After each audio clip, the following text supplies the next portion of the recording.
절대로 가족한테 연락하면 안 돼. 독버섯을 먹고 피를 토하며 죽어가던 70대 노인. 구조대원 태호가 다급히 무전기 송신 버튼을 누르려는 순간 뼈만 남은 노인이 눈을 번쩍 뜨며 태호의 손목을 부서져라 움켜쥐었습니다. 날 이 지옥 같은 산에 버린 건 바로 내 장남이다. 그의 정체는 6개월 전 헬기 사고로 사망 처리되었던 재계 1위 대성그룹의 최명길 회장이었습니다. 아들에게 버림받고 구정물과 풀뿌리로 반년을 버틴 괴물 같은 생존. 그리고 이제 죽은 줄 알았던 아버지가 친아들을 지옥으로 끌고 가기 위해 산을 내려갑니다. 사연 시작 전 구독 눌러주시고 어디서 듣고 계신지 댓글 남겨주시면 그곳에 행복과 행운이 가득하기를 바라겠습니다. 강원도 최북단 민간인 통제구역 인근에 위치한 버려진 폐광촌입니다. 사방이 깎아지른 절벽으로 둘러싸여 사람의 발길이 완전히 끊긴 척박하고 외로운 곳이죠. 매서운 산바람이 앙상한 나뭇가지들을 거칠게 흔들고 지나가며 스산한 소리를 냅니다. 하늘에는 금방이라도 굵은 눈발이 쏟아질 것처럼 먹구름이 짙게 깔려 있어요. 좁고 가파른 산길 위로 묵직한 발걸음 소리가 일정하게 울려 퍼집니다. 30살이 넘은 전직 특수산악구조대원 강태호의 두꺼운 등산화가 바싹 마른 낙엽을 밟고 지나가죠. 넓고 단단한 어깨 위에는 겨울을 나기 위한 굵은 땔감이 산더미처럼 무겁게 짊어져 있습니다. 자신이 머무는 은신처 앞마당에 도착하자마자 어깨의 짐을 쿵소리나게 흙바닥에 내려놓으며 거친 숨을 몰아쉬었습니다. 바람이 벌써 이렇게 뼈가 시리도록 차갑게 변하다니. 이러다가 며칠 안에 폭설이라도 내리면 꼼짝없이 눈밭에 갇히게 될 거야. 깊은 산속의 겨울은 무섭도록 빨리 찾아오니까 눈이 오기 전에 미리 땔감을 넉넉히 준비해 두어야 해. 적어도 내 허리 높이 이상으로는 나무를 겹겹이 쌓아두어야 꽁꽁 얼어붙는 겨울을 얼어 죽지 않고 버틸 마음이 놓일 텐데. 거친 손등으로 이마에 구슬처럼 흐르는 굵은 땀방울을 쓱 닦아냅니다. 마당 한 구석에 있는 텅 비어있는 식량 창고의 낡은 문을 열어보고 씁쓸하게 입맛을 다졌습니다. 텅 빈 창고 안을 노려보며 걱정스러운 목소리로 크게 혼잣말을 내뱉습니다. 가을 내내 땀 흘려 부지런히 모아둔 식량이 벌써 바닥을 보이고 있네. 당장 오늘 저녁에 줄인 배를 채울 옥수수나 쪼글쪼글한 감자조차 마땅치가 않아. 오늘은 사람들이 전혀 다니지 않는 험악한 귀신골 방향으로 짐을 챙겨서 깊이 들어가 봐야겠어. 그곳은 뾰족한 바위가 많고 낭떠러지가 험해서 산짐승들조차 발길을 피하는 무서운 곳이지만 겨울을 나기 위한 식량을 조금이라도 더 구할 수 있을지도 몰라. 가벼운 낡은 배낭을 어깨에 단단히 둘러매고 다시 어두운 숲속을 향해 씩씩하게 발걸음을 옮깁니다. 귀신골은 하늘을 찌를 듯한 바위가 솟아있고 계곡이 깊어 한낮에도 햇빛조차 잘 들지 않는 음침한 골짜기입니다. 바닥에 축축한 흙과 이리저리 흩어진 나뭇잎의 흔적들을 날카로운 눈초리로 꼼꼼하게 살피며 조심스럽게 산을 탑니다. 얼마쯤 가파른 산을 올랐을까 튼튼한 두 발이 무언가 이상한 점을 발견하고 우뚝 멈춰섭니다. 축축한 흙바닥에 쪼그려 앉아 허리가 부러져 있는 화려한 색깔의 버섯 하나를 조심스럽게 집어들었죠. 눈을 가늘게 뜨고 버섯줄기가 잘려나간 단면을 유심히 관찰하며 깊게 미간을 찌푸렸습니다. 이건 멧돼지나 굶주린 고라니 같은 야생동물이 주둥이로 마구 파먹은 자국이 절대 아니야. 줄기가 잘려나간 단면이 아주 깔끔하고 인위적으로 똑 부러지게 꺾여 있어. 틀림없이 사람의 뭉툭한 손가락으로 직접 줄기를 비틀어 꺾어낸 흔적이야. 게다가 이 화려하고 진한 색깔을 보면 단번에 알 수 있듯이 이건 독성이 아주 강해서 먹으면 즉사할 수도 있는 맹독성 버섯인데 이런 무서운 독버섯을 도대체 어떤 정신 나간 사람이 겁도 없이 꺾어간 거지? 자리에서 벌떡 일어나 주변의 빽빽한 나무들을 경계하는 눈빛으로 천천히 둘러봅니다.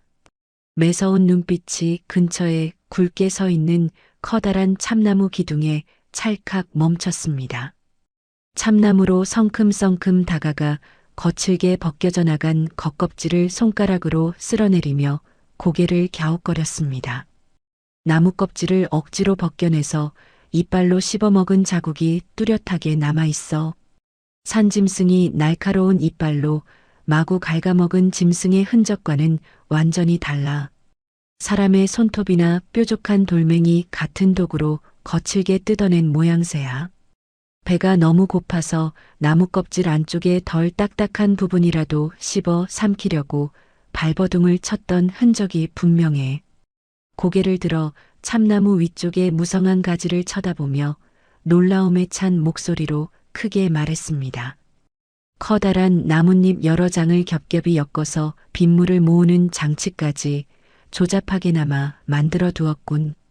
비가 올 때 빗물이 가운데 홈으로 모이도록 나뭇잎의 각도와 기울어지는 경사까지 치밀하게 계산해서 질긴 칡덩굴로 단단히 묶어 놓았어. 이건 산에서 길을 잃고 당황한 초보 등산객의 어설픈 솜씨가 결코 아니야. 아주 절박하고 처절하게 하루하루 숲속에서 장기 생존을 시도한 사람의 흔적이야. 바닥에 희미하게 눌려있는 발자국들을 따라 짐승처럼 몸을 낮추고 조심스럽게 걷습니다. 발자국 주변에는 돌로 캐다만 질긴 칡뿌리와 여러 풀뿌리 잔해들이 어지럽게 널려 있습니다. 흙이 잔뜩 묻은 풀뿌리를 주워들어 코끝에 대고 냄새를 맡아보며 낮게 속삭였습니다. 발자국의 밑창 무늬가 완전히 닳아 없어져서 둥글게 파인 맨발 자국처럼 보여. 신발이 다 찢어지고 망가질 정도로 이 산속을 오래 걸었다는 뜻이야. 이 바닥에 버려진 풀뿌리들을 보면 독이 있는 풀과 먹을 수 있는 안전한 풀을 정확히 구분해서 캤어. 적어도 이 깊은 산속에서 수개월 이상은 원시인처럼 끔찍하게 연명했다는 확실한 증거야. 도대체 어떤 불쌍한 사람이 이런 인적이 뚝 끊긴 험한 산속에서 혼자 숨어서 살고 있었을까? 심각한 표정으로 자신의 까칠한 턱수염을 문지르며 깊은 생각에 잠깁니다. 방금 전 발견했던 독버섯의 끔찍하고 화려한 무늬를 떠올리며 발걸음을 다급하게 재촉했습니다. 만약 아까 그 맹독성 버섯을 극심한 배고픔에 지쳐서 이성을 잃고 진짜로 입에 넣어 먹어버렸다면 큰일인데. 버섯의 지독한 신경독이 핏줄을 타고 온몸에 퍼지면 환자는 끔찍한 고통 때문에 절대 먼 곳으로 도망갈 수 없어. 다리가 뻣뻣하게 마비되어서 틀림없이 이 근처 가까운 곳 어딘가에 쓰러져서 사경을 헤매고 있을 거야. 여기서 무서운 비바람과 밤의 추위를 피할 수 있는 가장 가까운 피난처라면 저 능선 너머의 화전민 폐가 군락지뿐이야. 그쪽으로 당장 수색 범위를 좁히고 서둘러 뛰어가서 사람을 찾아봐야겠어. 구조대원 시절의 예리한 감각을 되살려 산짐승처럼 빠른 걸음으로 험한 산비탈을 미끄러지듯 타고 내려갑니다. 거친 가시덤불을 양팔로 힘차게 헤치고 나아가자 낡아빠진 폐가 여러 채가 음산한 모습을 드러내죠. 군락지 중에서도 가장 바깥쪽에 홀로 위치한 흉가는 지프로 엮은 지붕이 절반이나 주저앉아 시커멓게 썩어가고 있습니다. 무너진 흉가 마당 쪽으로 조심스럽게 발걸음을 옮깁니다. 두 손을 나팔 모양으로 입가에 모으고 흉가를 향해 목청껏 큰 소리로 외쳤습니다. 이보세요. 흉가 안에 사람 있습니까? 제 목소리 들리시면 방바닥이라도 손으로 두드려서 대답 좀 해보세요. 여러 번 거듭 소리쳐 외치지만 흉가 안에서는 바늘 하나 떨어지는 소리조차 들려오지 않습니다. 마당 쪽 흙바닥을 쳐다보며 걷다가 걸음을 우뚝 멈춰 세웁니다. 바닥에는 누군가 속을 심하게 개어내며 구토를 한 자국이 커다란 웅덩이처럼 흥건하게 고여 남아 있습니다. 웅덩이 주변에 젖은 흙을 등산화 발끝으로 건드리며 굳은 표정으로 말했습니다. 토사물이 아직 마르지 않고 촉촉한 걸 보니 방금 전에 벌어진 일이야. 사람이 몸을 제대로 가누지 못하고 바닥에 두 발을 질질 끌고 간 자국도 집 안쪽 낡은 문턱으로 이어져 있고 분명히 이 무너진 흉가 방 안에 독버섯을 먹은 중독 환자가 쓰러져 있어. 흉가에 썩은 나무 문짝을 두 손으로 단단히 잡고 힘껏 밀어냅니다. 문짝이 크게 찢어지는 듯한 기분 나쁜 소리를 내며 흙바닥으로 맥없이 쓰러집니다. 방 안에서 코를 심하게 찌르는 지독하고 썩은 악취가 훅 밀려나오죠. 한쪽 손으로 코를 꽉 막으며 어두컴컴한 방 안의 구석구석을 빠르게 살핍니다. 어두운 방바닥 구석에 누군가 몸을 둥글게 웅크린 채 쓰러져 있는 처참한 모습이 보입니다. 더러운 오물과 끈적한 진흙을 온몸에 뒤집어 쓴 70대의 늙은 노인 최명길입니다. 최명길은 뼈가 다 드러날 정도로 앙상하게 말라붙어 마치 살아 숨쉬는 해골 같은 끔찍한 모습입니다. 최명길의 곁으로 쏜살같이 달려가 무릎을 꿇으며 다급한 목소리로 크게 소리쳤습니다. 어르신, 제 말 들리십니까? 정신 좀 바짝 차려보세요. 제발 꽉 감긴 눈 좀 번쩍 떠보세요. 최명길의 가냘픈 어깨를 양손으로 꽉 붙잡고 앞뒤로 강하게 흔들어 깨웁니다. 최명길은 파랗게 질린 두 입술 사이로 끈적하고 하얀 거품을 뽀글뽀글 뿜어내고 있습니다. 최명길의 앙상한 온몸이 뻣뻣한 나무 토막처럼 굳어지며 심한 전신 경련을 덜덜 일으킵니다. 최명길의 희번덕하게 뒤집힌 눈동자를 쳐다보며 이를 꽉 깨물고 외쳤습니다. 독버섯 중독 증상이 내가 생각했던 것보다 훨씬 심각하고 빠르잖아. 얼굴이 하얀 종이장처럼 창백하게 질렸고 입술은 파랗게 죽어버렸어. 나쁜 독성이 벌써 숨을 쉬는 호흡기까지 몽땅 다 퍼진 모양이야. 꽉 막힌 가슴에서 숨이 꼴깍꼴깍 넘어가는 거친 쇳소리가 심하게 나고 있잖아. 이대로 목구멍 기도가 꽉 막혀서 호흡이 점점 멈추고 있어요. 할아버지, 제발 조금만 고통을 참으세요. 제가 무슨 수를 써서라도 꼭 살려드릴 테니까 억지로라도 숨을 깊게 들이마셔 보세요. 다급하고 거친 손길로 최명길의 옆으로 구부러진 자세를 서둘러 똑바로 고쳐 잡습니다. 최명길을 평평하고 단단한 흙바닥에 똑바로 눕히고 아래로 처진 턱을 위로 번쩍 들어 올립니다. 최명길의 머리를 뒤로 젖히고 굳게 닫힌 턱을 두 손으로 강하게 벌리려고 땀을 흘리며 애를 씁니다. 돌덩이처럼 단단하게 굳어버린 최명길의 턱 근육을 억지로 비틀어 열며 소리쳤습니다. 막혀있는 숨구멍부터 빨리 활짝 열어주어야 합니다. 제발 입 좀 시원하게 크게 벌려보세요. 지금 위장 안에 맹독성 독버섯 찌꺼기가 가득 남아있어서 턱턱 숨이 막히는 겁니다.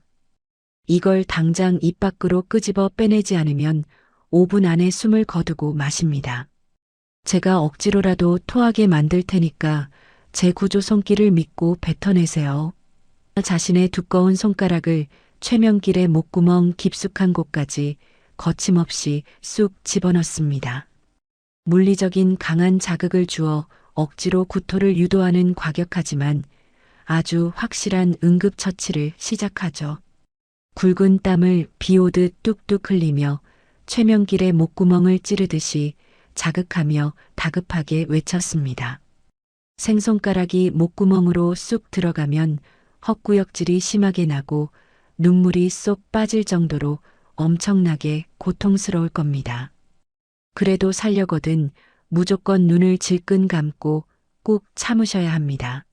목숨을 건지려면 지금 당장은 이 방법밖에 없어요. 제가 계속 목구멍 안쪽을 손으로 자극할 테니까 뱃속을 완전히 뒤집는다는 생각으로 다 토해내세요. 최명길의 앙상한 몸이 바닥에서 물고기처럼 펄떡거리며 크게 들썩이더니 시커먼 토사물이 폭포수처럼 쏟아져 나옵니다. 최명길의 고개를 옆으로 재빨리 돌려주며 넓은 손바닥으로 등을 퍽퍽 소리가 나게 세게 두드려줍니다. 최명길의 굽은 등을 아래로 쓱쓱 쓸어내리며 안도의 한숨을 섞어 큰 목소리로 쉴 새 없이 격려했습니다. 옳지, 아주 잘하셨습니다. 위장에 남은 나쁜 독버섯 찌꺼기들을 남김없이 다 토해내야 속이 편해지고 꽉 막힌 숨통이 트입니다. 조금만 더 힘을 내서 흙바닥에 남은 것들을 전부 뱉어내세요. 아직 더러운 덩어리가 목구멍에 더 걸려 있는 것 같습니다. 한 번만 더 크게 토해내야 뱃속이 깨끗하게 비워집니다. 땀범벅이 된 얼굴을 닦지도 못한 채 다급한 응급처치를 멈추지 않고 계속 이어나갑니다.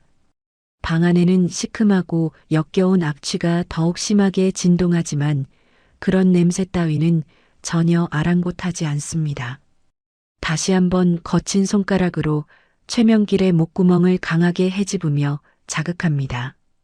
최명길이 뱃속 깊은 곳에 남아있던 시큼한 위액과 시커먼 버섯 잔여물들을 바닥에 왈칵 쏟아냅니다. 토사물을 모두 시원하게 배출한 최명길의 몸이 마침내 기운이 쏙 빠진 듯 흙바닥으로 축 늘어집니다. 최명길의 코 밑에 조심스럽게 검지손가락을 대고 미세하게 오가는 숨결을 꼼꼼하게 확인해 봅니다. 최명길의 툭툭 끊어질 듯 위태롭던 호흡이 간헐적으로 남아 다시 쌕쌕거리며 콧바람으로 돌아오기 시작합니다.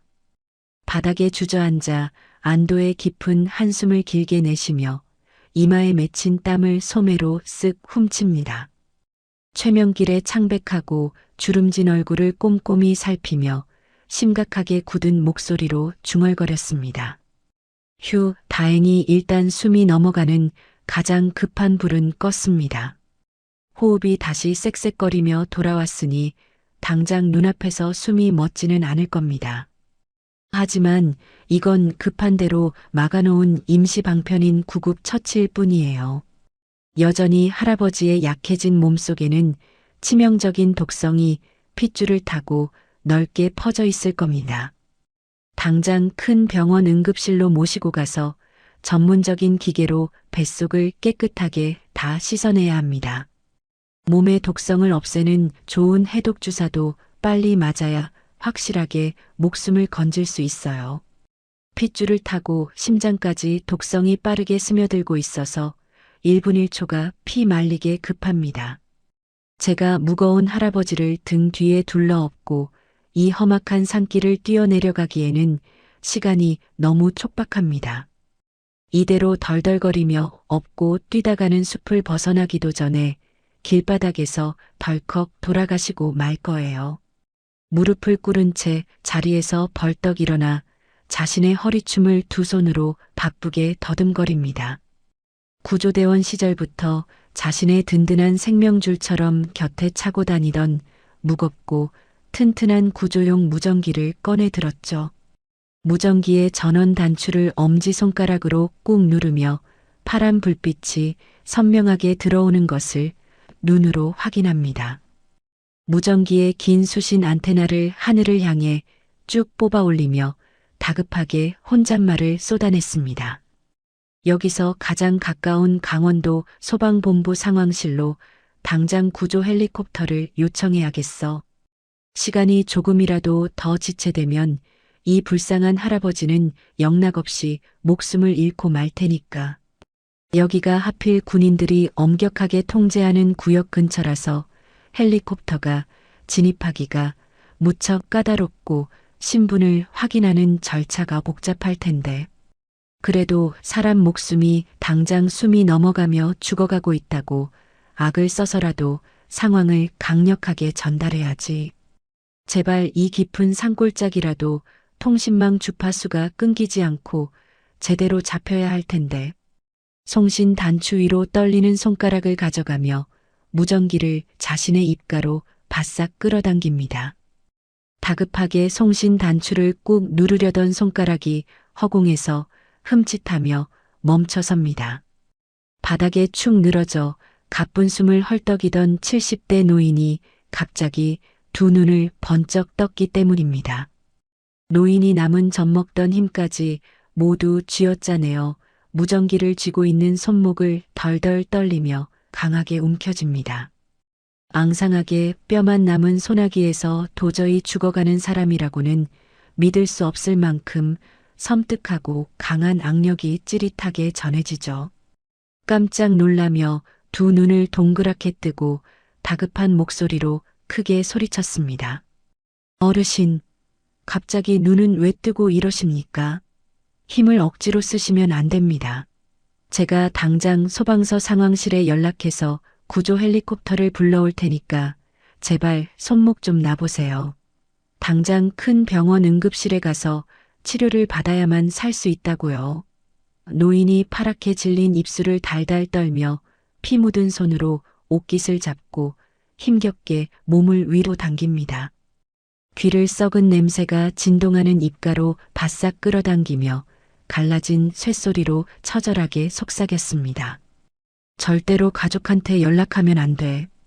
날 이 무서운 산속에 짐승처럼 내다버린 건 바로 피를 나눈 내 장남이다. 충격적인 진실을 내뱉은 노인이 다시 눈을 허옇게 뒤집고 기절하며 바닥으로 쿵 하고 쓰러집니다.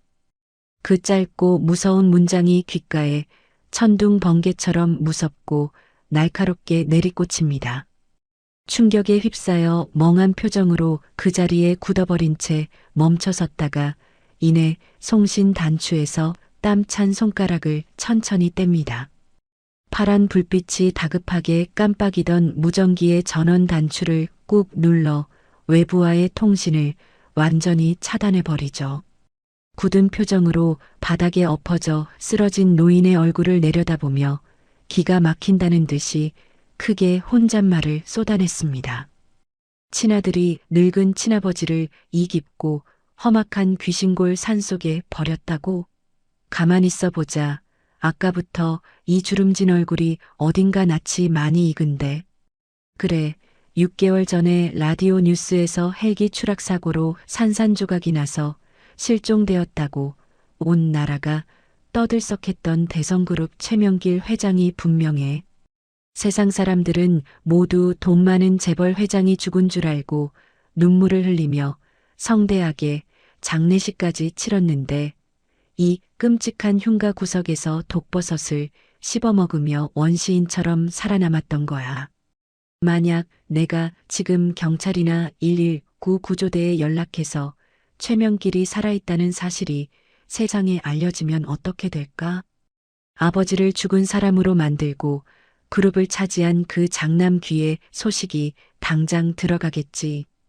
그러면 그 패륜한 놈이 자기 범죄를 숨기기 위해서라도 사람들을 병원 중환자실로 보내서 기어코 산소 호흡기를 떼고 숨통을 끊어놓으려 들 게 뻔해. 그래서 날 살리려거든 절대 구조 헬리콥터를 부르지 말라고 마지막 남은 목숨을 걸고 내 손목을 가토록 세게 꽉 잡은 거였어. 세상에 돈과 그룹의 권력이 아무리 좋다고 치더라도 자신을 낳아준 친아버지를 이 추운 산에다 내다버리다니 짐승만도 못한 놈들이 다 있나? 바닥에 널브러진 굵은 구조용 밧줄을 서둘러 챙겨들고 결연한 목소리로 단호하게 외쳤습니다. 당신을 섣불리 구급대원들에게 넘겨서 세상에 알려진 병원으로 데려갈 수는 절대 없겠군. 내가 산속에서 혼자 조용히 지내는 비밀 은신처로 당장 모시고 가서 내 손으로 직접 뱃속의 독을 빼내고 어떻게든 숨을 살려보겠어. 기절한 최명길을 넓고 단단한 등 뒤로 끙끙거리며 조심스럽게 들쳐 엎습니다. 무거운 구조용 밧줄을 길게 풀어서 두 사람의 허리와 가슴을 마치 한 몸이 된 것처럼 아주 단단하게 꽁꽁 묶어 결박합니다. 썩은 냄새가 진동하는 폐가 군락지를 서둘러 뒤로하고 빠져나와 칠흑같이 어두운 숲속으로 발걸음을 재촉하죠. 거친 숨을 몰아쉬며 등 뒤에 무겁게 매달린 최명기를 향해 끊임없이 큰 소리로 말을 건넵니다. 회장님, 등 뒤에서 절대 정신을 완전히 놓고 주무시면 안 됩니다. 제 거친 숨소리와 발자국 소리를 들으면서 억지로라도 폐에 공기를 넣으며 숨을 쉬어보세요.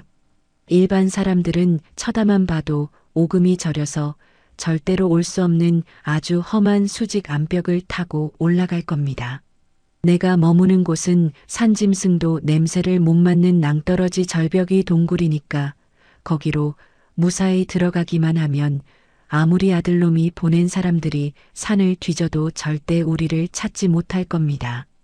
가파르고 험악한 수직 암벽지대 앞에 멈춰서서 가슴을 파고드는 밧줄을 다시 한번 꽉 조여맵니다. 맨손으로 차가운 바위에 좁게 갈라진 틈새를 움켜쥐고 산을 타는 사냥처럼 날렵하게 암벽을 기어오르기 시작합니다. 등 뒤에 70대 사람을 무겁게 매달고도 전혀 지친 기색이나 발을 헛디디는 일 없이 소리 없이 절벽을 타는 솜씨가 귀신 같아요. 입술을 꽉 깨물고 이마에 굵은 핏대를 세우며 힘겹게 바위를 오르면서도 쉬지 않고 계속해서 소리쳤습니다. 어르신, 지금 제 발 아래는 떨어지면 뼈도 못 추리는 천길 낭떠러지입니다. 여기서 제가 발을 한 번만 잘못 디뎌도 우리 둘 다 흔적도 없이 박살이 나서 죽습니다.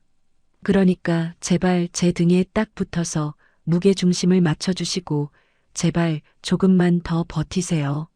피도 눈물도 없는 짐승 같은 친아들한테 배신당하고 버림받고도 구정물 빗물과 쓴 풀뿌리만으로 무려 6개월을 버틴 독한 목숨이잖아요. 이런 허무한 산속에서 고작 맹독성 버섯 따위에 어이없이 목숨을 뺏기면 회장님 인생이 너무 억울하지 않습니까? 내가 내 목숨을 걸고 무슨 수를 써서라도 반드시 살려낼 테니까 저승사자가 곁에서 손짓해도 절대 따라가시면 안 됩니다. 억울해서라도 살아서 당신 아들놈 얼굴에 시원하게 침이라도 뱉어주고 뺨을 때려줘야 할 것 아니니까. 동이 터오며 붉은 아침 햇빛이 뾰족한 산봉우리를 환하게 비출 무렵 거대한 바위로 교묘하게 가려진 평평한 절벽 위에 무사히 도착합니다. 군인들이 산속에서 위장할 때 쓰는 얼룩무늬 위장막을 거칠게 걷어내자 시커먼 폐광갱도 입구가 웅장한 모습을 드러냅니다. 녹이 잔뜩 쓴 무거운 철문을 두 손으로 끙끙거리며 힘껏 밀어서 열고 갱도 안으로 급히 들어갑니다.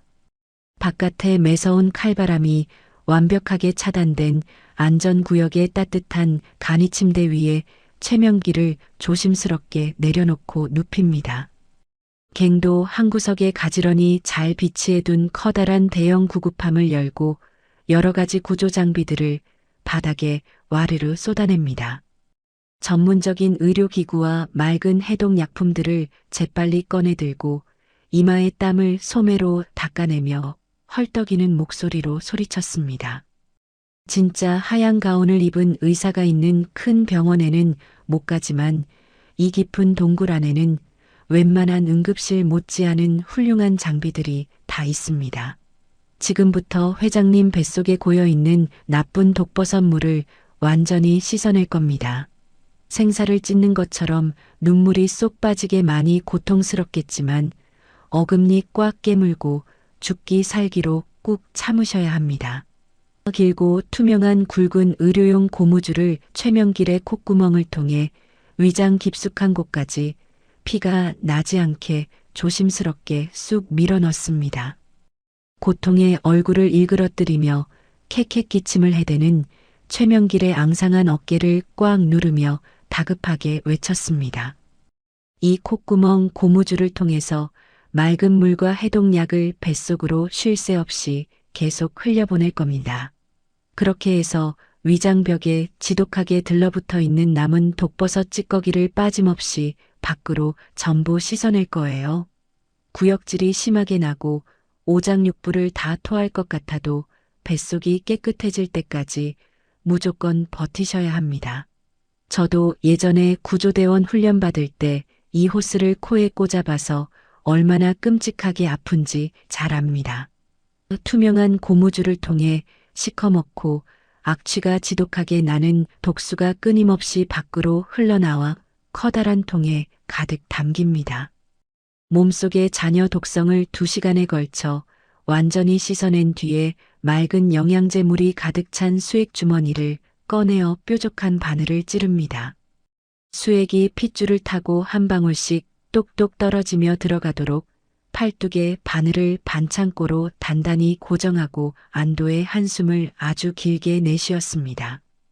휴, 드디어 제일 중요하고 급한 뱃속의 독은 남김없이 다 뺐고 몸에 심각하게 부족한 영양분과 깨끗한 물을 핏줄로 바로 넣어드리고 있습니다. 6개월 동안 바싹 말라버린 가죽 같은 몸이 마치 가뭄에 담비 맞듯이 영양제 물을 쏙쏙 빨아들이고 있네요. 당장 숨이 넘어갈 가장 무서운 고비는 무사히 넘겼지만 아직 핏줄과 머리 신경에 끈질기게 퍼진 지독한 독을 땀과 소변으로 다 빼내야 합니다. 그날부터 꼬박 이틀 동안 따뜻한 화로가 곁에 있는 침대 곁에서 잠을 단 한숨도 자지 않고 충혈된 두 눈을 부릅뜨며 불침번을 섭니다. 갱도 내부 서늘한 창고에 겨울을 나기 위해 정성껏 저장해 두었던 굵은 산도라지와 칡뿌리 같은 귀한 약초들을 커다란 냄비에 듬뿍 넣고 팔팔 진하게 끓여냅니다. 쌉싸름하고 구수한 약초 다리는 냄새가 어둡고 넓은 동굴 안에 가득 퍼져나갑니다. 따뜻하게 달여진 진한 갈색 약초물을 나무 숟가락으로 조심스럽게 떠서 여전히 의식이 없는 최명길의 입안으로 조금씩 흘려 넣어줍니다. 입가로 주르륵 뱉어내며 흘러내리는 약물을 깨끗한 수건으로 정성껏 닦아주며 다정하고 애틋하게 말을 건넵니다. 회장님, 입을 꼭 다물지 말고 약을 드세요. 이건 내가 가을 내내 깊고 험한 산을 돌아다니면서 흙을 파고 직접 손으로 캔 아주 귀하고 비싼 약초들입니다. 피 속의 나쁜 독을 싹 풀어주고 탁해진 피를 맑게 해주는 데는 산에 사는 신만이들이 캔은 1000만원짜리 산삼보다 훨씬 더 기가 막히게 좋은 명약이니까 한 방울도 바닥에 흘리지 말고 다 삼키세요. 평생 비싼 호텔 음식이나 좋은 것만 드시던 재벌 그룹 회장님이 이런 쓰고 흙냄새 나는 독한 약초물을 드셔본 적이나 있겠습니까? 그래도 이 산골짜기에서 살고 싶으면 입맛 없다고 어린애처럼 투정 부리지 말고 꿀꺽꿀꺽 잘 삼키셔야 합니다. 몸에 뜨거운 열이 펄펄 끓어오르며 괴로워하는 최명길의 이마에 차가운 계곡물에 적신 물수건을 수시로 계속 갈아 올려줍니다. 땀범벅이 된 최명길의 주름진 손을 꽉 잡아주며 큰 소리로 응원했습니다. 지금 핏줄에 독하게 남아있는 신경독이 뜨거운 땀으로 쉴 새 없이 다 빠져나오느라 온몸에 불덩이처럼 열이 심하게 나는 겁니다. 끙끙 앓는 소리가 동굴 밖까지 들립니다.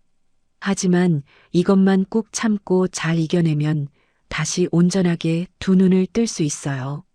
천하의 대성그룹을 좌지우지하며 호령하던 대단한 분이 믿었던 친아들한테 뒤통수를 맞고 배신당해서 짐승처럼 산속에 버려지다니 세상 민심 참 무섭고 끔찍합니다. 돈이 아무리 산더미처럼 많으면 도대체 뭐합니까?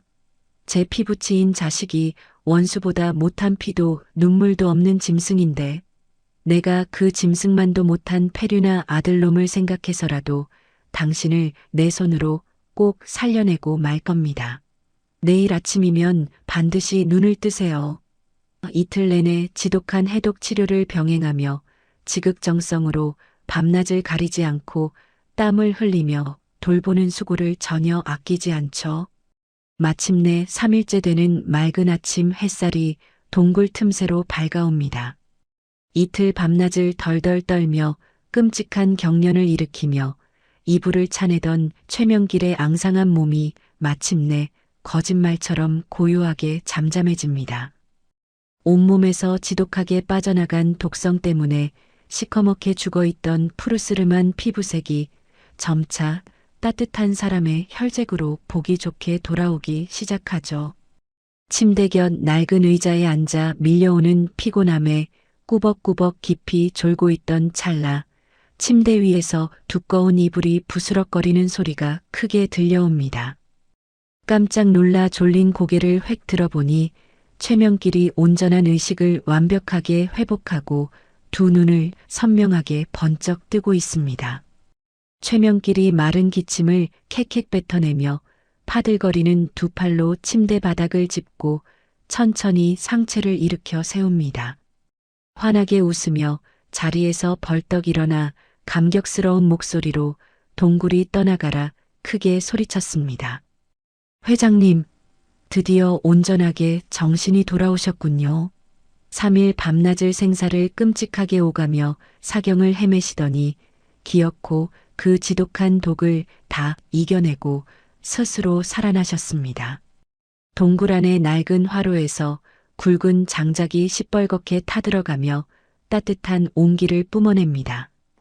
두꺼운 쇠꼬챙이에 야생 짐승의 고기를 큼지막하게 썰어 꽂아 화로 불길 위에서 이리저리 돌려가며 굽고 있죠. 고기의 두툼한 겉면이 불에 닿아 익으면서 기름이 지글지글 끓어오르는 맛있는 소리가 어두운 동굴 안을 가득 채웁니다.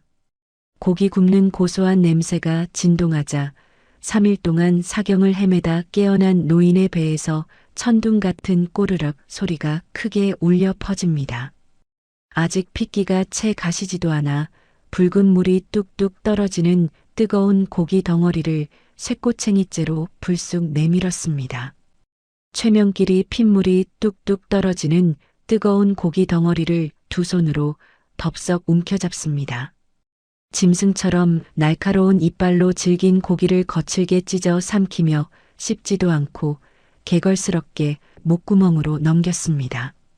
사흘 밤낮을 사경을 헤매며 죽다 살아났더니 뱃속에서 굶주린 거짓대가 아우성을 치는구나. 고기가 속까지 온전히 익었는지 안 익었는지 따질 배부른 처지가 아니지. 당장 기운을 차리고 살려면 피가 뚝뚝 떨어지는 생고기라도 억지로 입에 밀어 넣어야 해. 뼈만 남은 앙상한 손등으로 입가에 묻은 붉은 핏물과 미끈거리는 기름기를 대충 쓱 닦아냅니다. 최명길의 매서운 눈매가 동굴 한쪽에 산더미처럼 쌓여있는 식량 자루와 나무 상자들을 천천히 훑어보죠. 벽면 전체를 가지런히 가득 채우고 있는 전문가용 산악구조 장비들과 두꺼운 로프들의 날카로운 시선이 오랫동안 머뭅니다. 최명길이 바닥에 뒹구는 빈 뼈다귀를 구석으로 집어 던지며 낮고 탁한 목소리로 핵심을 찔러 물었습니다. 이 험한 낭떠러지 절벽 위 동굴에 이 정도로 완벽한 장비와 넉넉한 식량을 갖춰놓고 숨어 살다니 예사 좀씨가 아니구나.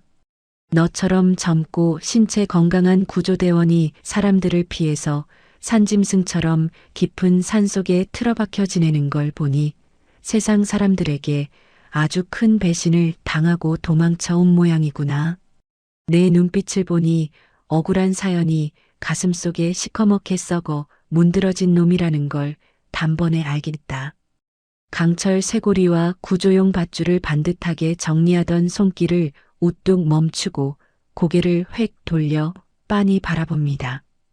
제 차가운 눈빛만 보고도 세상에 버림받고 상처받은 사람이라는 걸 단번에 꿰뚫어 보시다니 참 무섭게 예리하십니다. 역시 제게 1위를 다투는 거대한 대성그룹을 호령하셨던 진짜 회장님답네요. 사람들에게 상처받고 세상과 인연을 완전히 끊고 혼자 조용히 늙어 죽으려고 이 깊고 어두운 굴을 파고 들어와 숨어 지내는 중입니다. 최명길이 자리에서 비틀거리며 위태롭게 일어나더니 꼿꼿하게 허리를 펴고 당당하게 거래를 제안했습니다. 세상을 피해서 평생 이 어두운 굴 속에서 쥐새끼처럼 도망만 치고 살면 내 억울한 속이 시원하게 풀리더냐. 나를 안전하게 산 아래 도시로 데려다주는 거래를 하자꾸나. 네가 내 목숨을 걸고 나를 살려서 무사히 하산만 시켜준다면 내 과거의 억울한 빚을 시원하게 갚아줄 막대한 자본과 권력을 전부 내어주마. 널 짓밟은 나쁜 놈들을 모조리 내 발밑에 엎드려 무릎 꿇게 만들어주겠다는 뜻이다. 썩은 냄새가 진동하던 흉가에서 빗물과 쓴 풀뿌리만으로 무려 6개월을 지독하게 버텨낸 늙은 노인의 끈질긴 생존 방식을 머릿속에 떠올리며 잠시 말없이 응시합니다. 고개를 천천히 아래 위로 끄덕여 묵직한 동의를 표하고는 구석에 있던 두꺼운 검은색 방검복 하나를 집어 최명길의 품으로 툭 던져주었습니다. 좋습니다. 회장님의 그 짐승처럼 지독한 생존 의지라면 저도 제 소중한 목숨을 걸고 험한 하산길을 끝까지 호위할 가치가 충분하겠네요. 씁쓸한 표정으로 마른 장작을 화로에 툭 던져 넣으며 덤덤하게 가슴 아픈 지난날을 털어놓았습니다. 몇 년 전에 권력을 쥐고 흔드는 윗선의 높은 분들이 날씨가 미쳐 날뛰는 험한 산에 억지로 수색 명령을 무리하게 내렸습니다. 날씨가 너무 나빠서 다 죽는다고 제가 그렇게 목숨 걸고 만류했는데도 불구하고 권력자들은 자신들의 실적을 위해서 구조 헬리콥터를 강제로 띄웠죠. 결국 그날 산속에서 제가 세상에서 친동생보다 더 아끼던 구조대 후배가 벼락 밑으로 추락해서 싸늘한 시신으로 돌아왔습니다.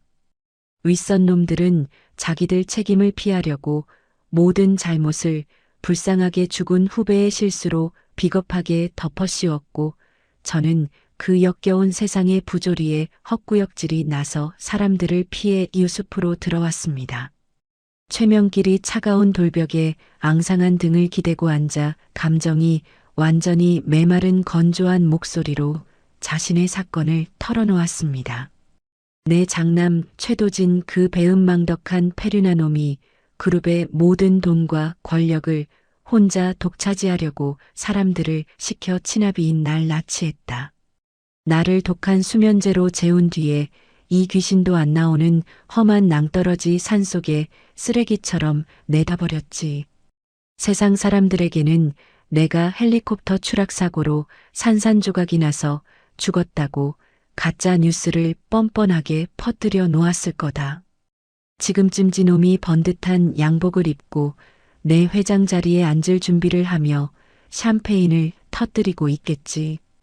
다음 날 아침 해가 밝자마자 산 아래 진입로 방향으로 안전한 하산 루트를 정찰하고 동굴로 급히 돌아옵니다. 이마에 맺힌 굵은 땀을 거친 소매로 닦아내며 심각하게 굳은 표정으로 헐떡이며 보고했습니다. 큰일 났습니다.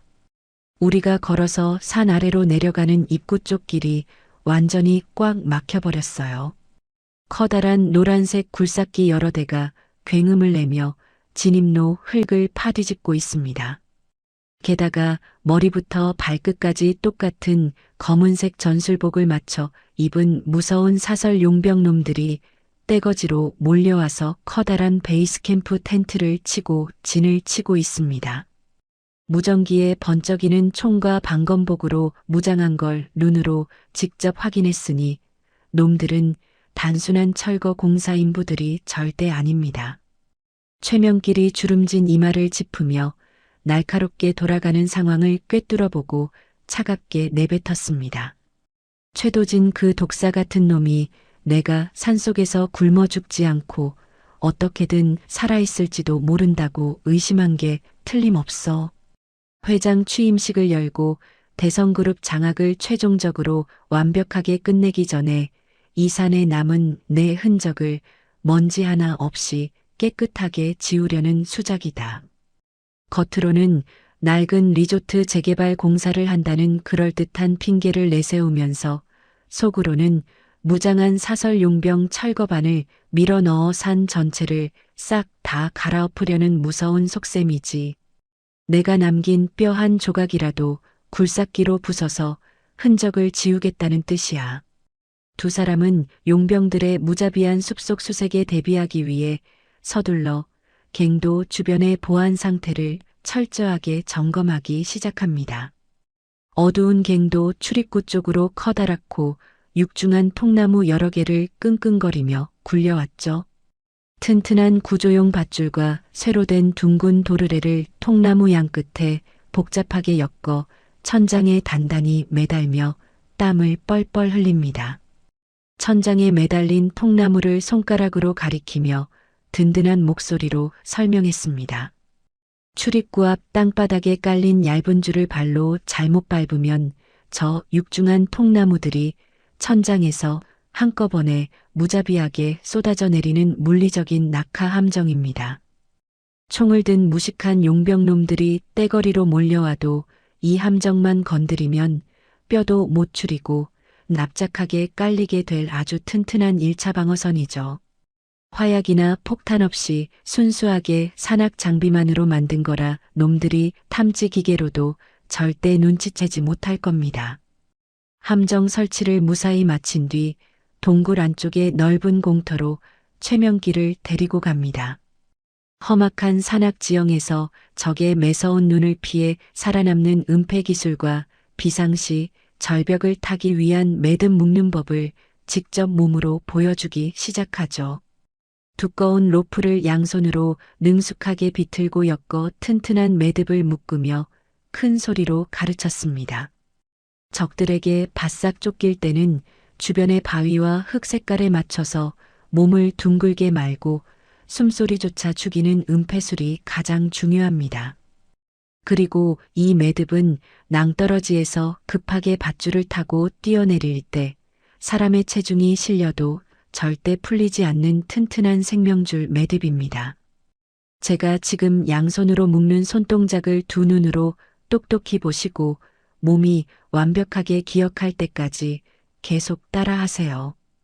최명길이 낡고 거친 밧줄을 건네받아 뻣뻣하게 굳은 손가락으로 매듭 묶는 시범을 계속해서 땀 흘리며 반복 숙달합니다. 동굴 안으로 환한 아침 햇살이 스며드는 이른 시각입니다. 최명길이 구석에 쪼그려 앉아 부서진 낡은 라디오 부품들을 바닥에 널어놓고 고도의 집중력을 발휘하고 있죠. 가느다란 구리선을 끊어내고 작은 부품들을 이리저리 끼워 맞추는 손놀림이 노인이라고는 믿기지 않을 만큼 아주 정교하고 빠릅니다. 이마에 맺힌 땀방울을 소매로 닦아내며 거친 숨을 내쉬고는 작게 중얼거렸습니다. 철거반으로 위장한 저 무식한 용병놈들이 도대체 산속에서 어떻게 움직이는지 무전 주파수를 당장 훔쳐들어야 해. 귀가 막히고 눈이 가려진 채로 동굴에 숨어만 있다가는 도간에 든 쥐꼬를 면하지 못할 테니까. 옛날에 공장에서 통신 장비를 직접 조립하던 기억을 되살려서 적들의 말을 엿들을 수 있는 감청용 수신기를 꼭 완성해야겠다. 곁에서 구조용 로프를 정리하던 강태호가 믿기지 않는다는 듯이 두 눈을 크게 뜨고 놀라움을 표시했습니다. 아니, 산속에 버려진 고물 라디오 몇 개를 뜯어서 무전기를 엿듣는 기계를 만들고 계신다고요? 제게 1위 그룹의 회장님이 이런 복잡한 기계 조립까지 직접 하실 줄은 정말 꿈에도 몰랐습니다. 최명길이 낡은 전선을 두 손으로 비틀어 꼬며 당당한 목소리로 대답했습니다. 내가 처음부터 번듯한 양복을 입고 으리으리한 회장실 의자에 앉아 있었던 줄 아느냐? 젊은 시절에 시끄러운 공장 바닥에서 기름밥을 먹으며 내 손으로 직접 무전기를 조립하고 납땜하던 기술자 출신이다. 밑바닥부터 박박 기어 올라가서 거대한 대성그룹을 세웠으니 이 정도 기계 만지는 건 내게 아주 우스운 일이야. 최명길의 손끝에서 마지막 전선이 연결되자 치직거리는 거친 기계음과 함께 수신기에서 파란 불빛이 번쩍 들어옵니다. 침을 꿀꺽 삼키며 숨을 죽이고 수신기에서 흘러나오는 소리에 귀를 바싹 기울입니다. 잡음이 섞인 수신기 너머로 흉터난 얼굴의 용병 대장이 부대원들에게 소리치는 굵은 목소리가 쩌렁쩌렁 흘러나오죠. 전 병력은 지금 당장 세 개의 조로 흩어져서 험한 귀신골 방향부터 샅샅이 뒤지며 정밀수색을 시작해라. 벌레 한 마리도 빠져나가지 못하게 흙바닥까지 몽땅 뒤집어 엎어서 흔적을 찾아내란 말이다. 수상한 사람이 보이면 즉시 현장에서 총을 쏴서 숨통을 끊어버려도 좋다. 용병 대장의 잔인한 지시가 끝나자 최명길이 동굴 바닥의 흙 위에 나뭇가지로 뾰족한 산의 지형을 거칠게 가리기 시작합니다. 강태호가 전날 땀 흘려 정찰하고 돌아온 적들의 위치 정보와 수신기에서 빼낸 정보들을 하나로 합쳐 머릿속으로 빠르게 계산하죠. 최명길이 나뭇가지로 한 지점을 강하게 푹 찌르며 매서운 눈빛으로 지시했습니다. 놈들이 귀신골 방향으로 병력을 몽땅 몰아넣으면서 진영이 넓게 벌어지는 바람에 이쪽 반대편 계곡 능선에 커다란 빈틈인 사각지대가 생겼어. 경계가 텅 비어버린 이 좌표로 당장 뛰어가서 적들을 속일 가짜 야영지를 그럴듯하게 하나 만들어다. 불을 피우고 시간차를 두어 연기가 모락모락 피어오르게 장치를 해두면 수색조놈들의 시선이 몽땅 가쪽으로 쏠릴 것이다. 지시를 받자마자 무거운 배낭을 둘러매고 산짐승처럼 날렵하게 동굴을 빠져나가 반대편 능선으로 쏜살같이 뜁니다. 인적이 완전히 끊긴 반대편 능선에 도착하여 굵은 나뭇가지들을 엮어 허술한 텐트 모양을 뚝딱 만들어 세우죠.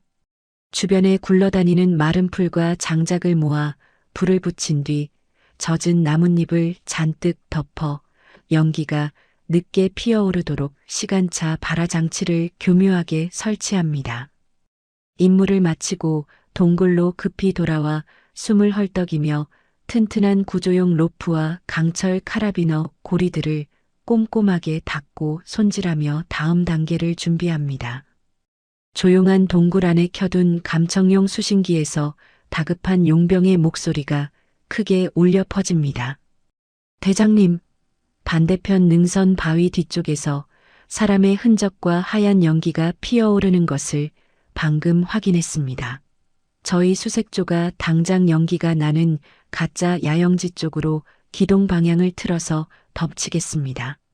적들이 미끼를 덥석 물었다는 소식에 강태호가 묵직한 구조용 도끼와 굵은 밧줄을 양손에 단단히 챙겨듭니다. 최명길을 향해 고개를 짧게 끄덕이고는 동굴 안쪽 깊은 곳에 있는 좁은 환기통을 통해 소리 없이 밖으로 기어 나갑니다. 환기통을 빠져나와 깎아지른 바위지대를 맨손으로 거침없이 타고 올라 가짜 야영지가 한눈에 내려다 보이는 높은 곳에 바짝 엎드려 숨습니다. 바위 색깔과 똑같은 옷을 입고 숨소리조차 내지 않는 완벽한 은폐술로 적들이 나타나기만을 끈질기게 기다리죠. 얼마 지나지 않아 시커먼 전술복을 입고 총을 든 선발대 용병 5명이 가짜 야영지 주변으로 조심스럽게 다가오는 모습이 보입니다. 용병들이 바닥을 살피며 야영지 한가운데로 발을 들이는 순간 구두 밑창에 팽팽하게 당겨져 있던 얇은 인계철선이 툭 하고 끊어집니다. 함정의 선이 끊어짐과 동시에 뒤로 강하게 구부러져 묶여있던 아주 굵고 탄력 있는 커다란 나뭇가지 여러 개가 무서운 속도로 허공을 가르며 튕겨나갑니다. 나뭇가지들이 퍽하는 끔찍한 소리와 함께 앞장서던 용병 3명의 가슴과 머리를 사정없이 강타합니다. 거대한 망치로 얻어맞은 듯 용병 3명이 비명조차 지르지 못하고 피를 토하며 바닥으로 나동그라져 순식간에 기절해버립니다. 눈앞에서 벌어진 끔찍한 광경에 깜짝 놀란 나머지 2명의 용병이 욕설을 내뱉으며 총구를 이리저리 휘두르고 뒤로 황급히 뒷걸음질 칩니다. 2 용병이 당황하여 물러서는 바로 그 찰나 등 뒤에 높은 바위에서 한 마리 표범처럼 소리 없이 훌쩍 뛰어내립니다. 공중에서 몸을 돌리며 손에 꽉 쥐고 있던 무거운 강철 카라비너 뭉치를 용병들의 뒤통수를 향해 자비 없이 거칠게 내리찍습니다. 쇳덩이로 된 카라비너 뭉치가 적들의 후두부를 차례로 정확하게 가격하자 2 용병의 다리가 풀리며 바닥으로 쿵 쓰러집니다. 단숨에 적 5명을 완벽하게 제압한 뒤 기절한 용병들의 몸을 재빠른 손놀림으로 뒤지기 시작하죠. 용병들이 들고 있던 시커먼 소총들을 거친 손길로 툭툭 분해하여 쇠붙이 부품들을 천길 낭떠러지 계곡 아래로 미련 없이 멀리 던져버립니다. 위험한 무기를 완전히 없애버린 뒤 적들의 주머니를 뒤져 통신 장비와 밤눈을 밝혀주는 비싼 야간 투시경만을 전리품으로 알뜰하게 챙겨 배낭에 쑤셔 넣습니다. 바닥에 발자국 하나 남기지 않고 다시 좁고 어두운 환기통을 통해 동굴 안으로 신속하게 기어들어가 무사히 복귀합니다. 같은 시각 산 아래의 널찍한 베이스 캠프 텐트 안에서는 흉터난 얼굴의 용병 대장이 무전기에 대고 신경질적으로 고함을 지르고 있습니다. 용병 대장이 통신이 끊긴 무전기를 탁자에 거칠게 집어 던지며 분노로 얼굴을 일그러뜨린 채 씩씩거렸습니다. 이런 빌어먹을. 가짜 연기를 쫓아갔던 선발대 수색조 5명의 연락이 갑자기 완전히 끊어졌습니다. 산속에 숨어있는 놈이 보통 내기가 아니라서 우리 부대원들이 순식간에 기습을 당해 쓰러진 게 틀림없습니다. 산이 너무 험하고 숲이 빽빽하게 우거져서 사람의 눈으로는 적이 숨어있는 곳을 도저히 찾을 수가 없어요. 용병 대장이 텐트 한쪽에 거만한 자세로 앉아있는 최도진의 수족인 비서실장을 향해 다급하게 고개를 숙이며 굴욕적인 상황을 보고합니다. 비서실장이 번쩍이는 얇은 안경을 손가락으로 치켜 올리며 날카롭고 차가운 목소리로 매섭게 쏘아붙였습니다. 고작 산속에 숨은 늙은이 하나 흔적을 지우려고 엄청난 돈을 들여서 당신들을 불렀는데 일이 참 우습게 돌아가는군요. 최명길 회장님의 뼈 한 조각까지 완전히 찾아내어 없애지 못하면 우리 모두 최도진 새 회장님 손에 파리 목숨처럼 죽게 된다는 걸 잊지 마세요. 용병 대장이 이마에 굵게 흐르는 식은땀을 거칠게 훔쳐내며 다급한 목소리로 무시무시한 요청을 꺼냅니다. 땅속 깊은 곳까지 샅샅이 뚫어볼 수 있는 지중 레이더를 달아놓은 특수 군용 드론을 당장 이 산에 투입해 주십시오. 하늘에서 땅속을 엑스레이처럼 훤히 들여다보는 무서운 기계를 띄우면 놈들이 산속 어느 어두운 동굴에 쥐새끼처럼 숨어있든 뼛속까지 정확하게 찾아내어 모조리 폭파해버릴 수 있습니다. 전리품을 빼앗아 동굴로 무사히 돌아오고 3시간이 지났습니다. 산 아래 임시 지휘소 천막 안에서는 흉터난 얼굴의 용병 대장이 분노로 얼굴을 붉히며 소리치고 있습니다. 수색조놈들이 몽땅 당하다니 이건 말도 안 됩니다. 산속에 숨어있는 놈이 도대체 어떤 괴물이길래 흔적도 없이 우리 부하들을 쓰러뜨린단 말입니까? 비서실장님, 당장 땅속을 꿰뚫어보는 전파 탐지기를 단 무인 정찰 비행기를 하늘로 띄우게 허락해 주십시오. 늙은이가 숨어있을 만한 굴이나 구덩이를 샅샅이 뒤져서 모조리 폭파해 버려야 합니다.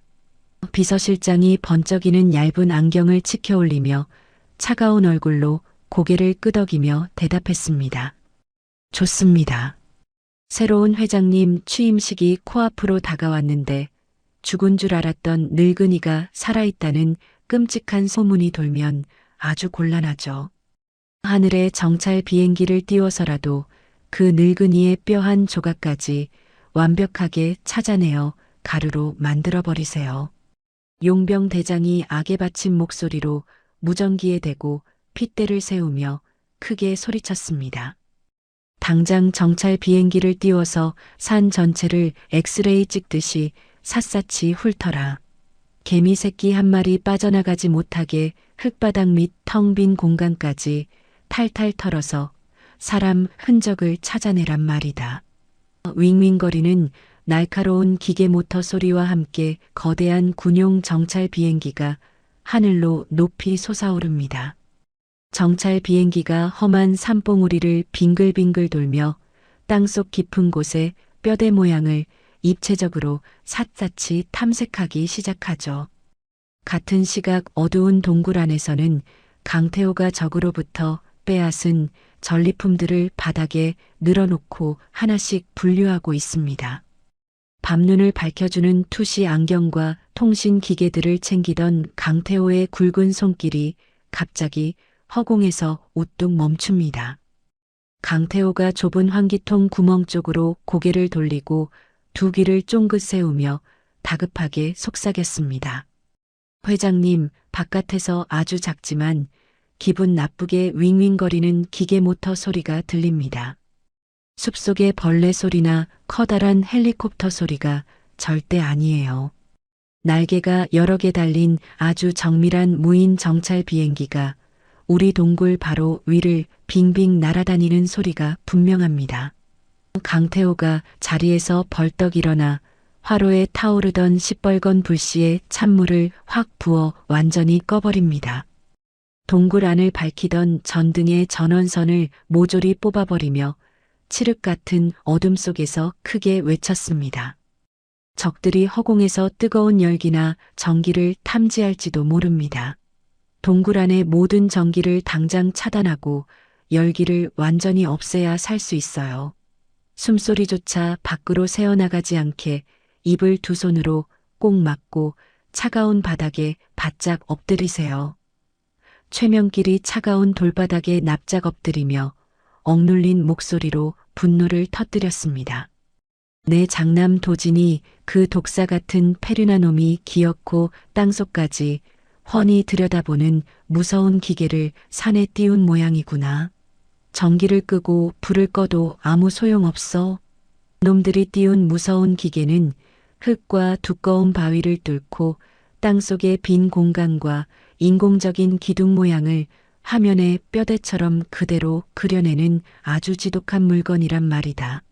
우리가 아무리 숨을 죽여도 이 커다란 인공 동굴 모양이 통째로 놈들의 탐지 화면에 선명하게 잡히고 말 거다. 최명길의 불길하고 무서운 예상대로 산 아래 지휘소의 탐지기 화면에는 낭떠러지 절벽 깊은 곳에 텅 비어있는 인공적인 굴 모양이 선명하게 나타납니다. 화면을 뚫어져라 쳐다보던 용병 대장이 눈에 핏대를 세우며 악마처럼 환호성을 질렀습니다. 드디어 쥐새끼들이 옹기종기 모여 숨어있는 굴을 정확하게 찾아냈다. 전 병력은 지금 당장 화면에 찍힌 낭떠러지 절벽 쪽으로 몽땅 출동해라. 절벽 위아래를 삼중으로 겹겹이 에워싸서 벌레 한 마리도 도망치지 못하게 퇴로를 꽉 막아버려라. 명령이 떨어지기가 무섭게 무기를 든 용병들이 산을 타고 올라와 동굴 입구 절벽을 새까맣게 에워쌉니다. 용병들이 바위 모양으로 교묘하게 가려진 얼룩무늬 위장막을 거칠게 찢어내고 밖으로 걷어냅니다.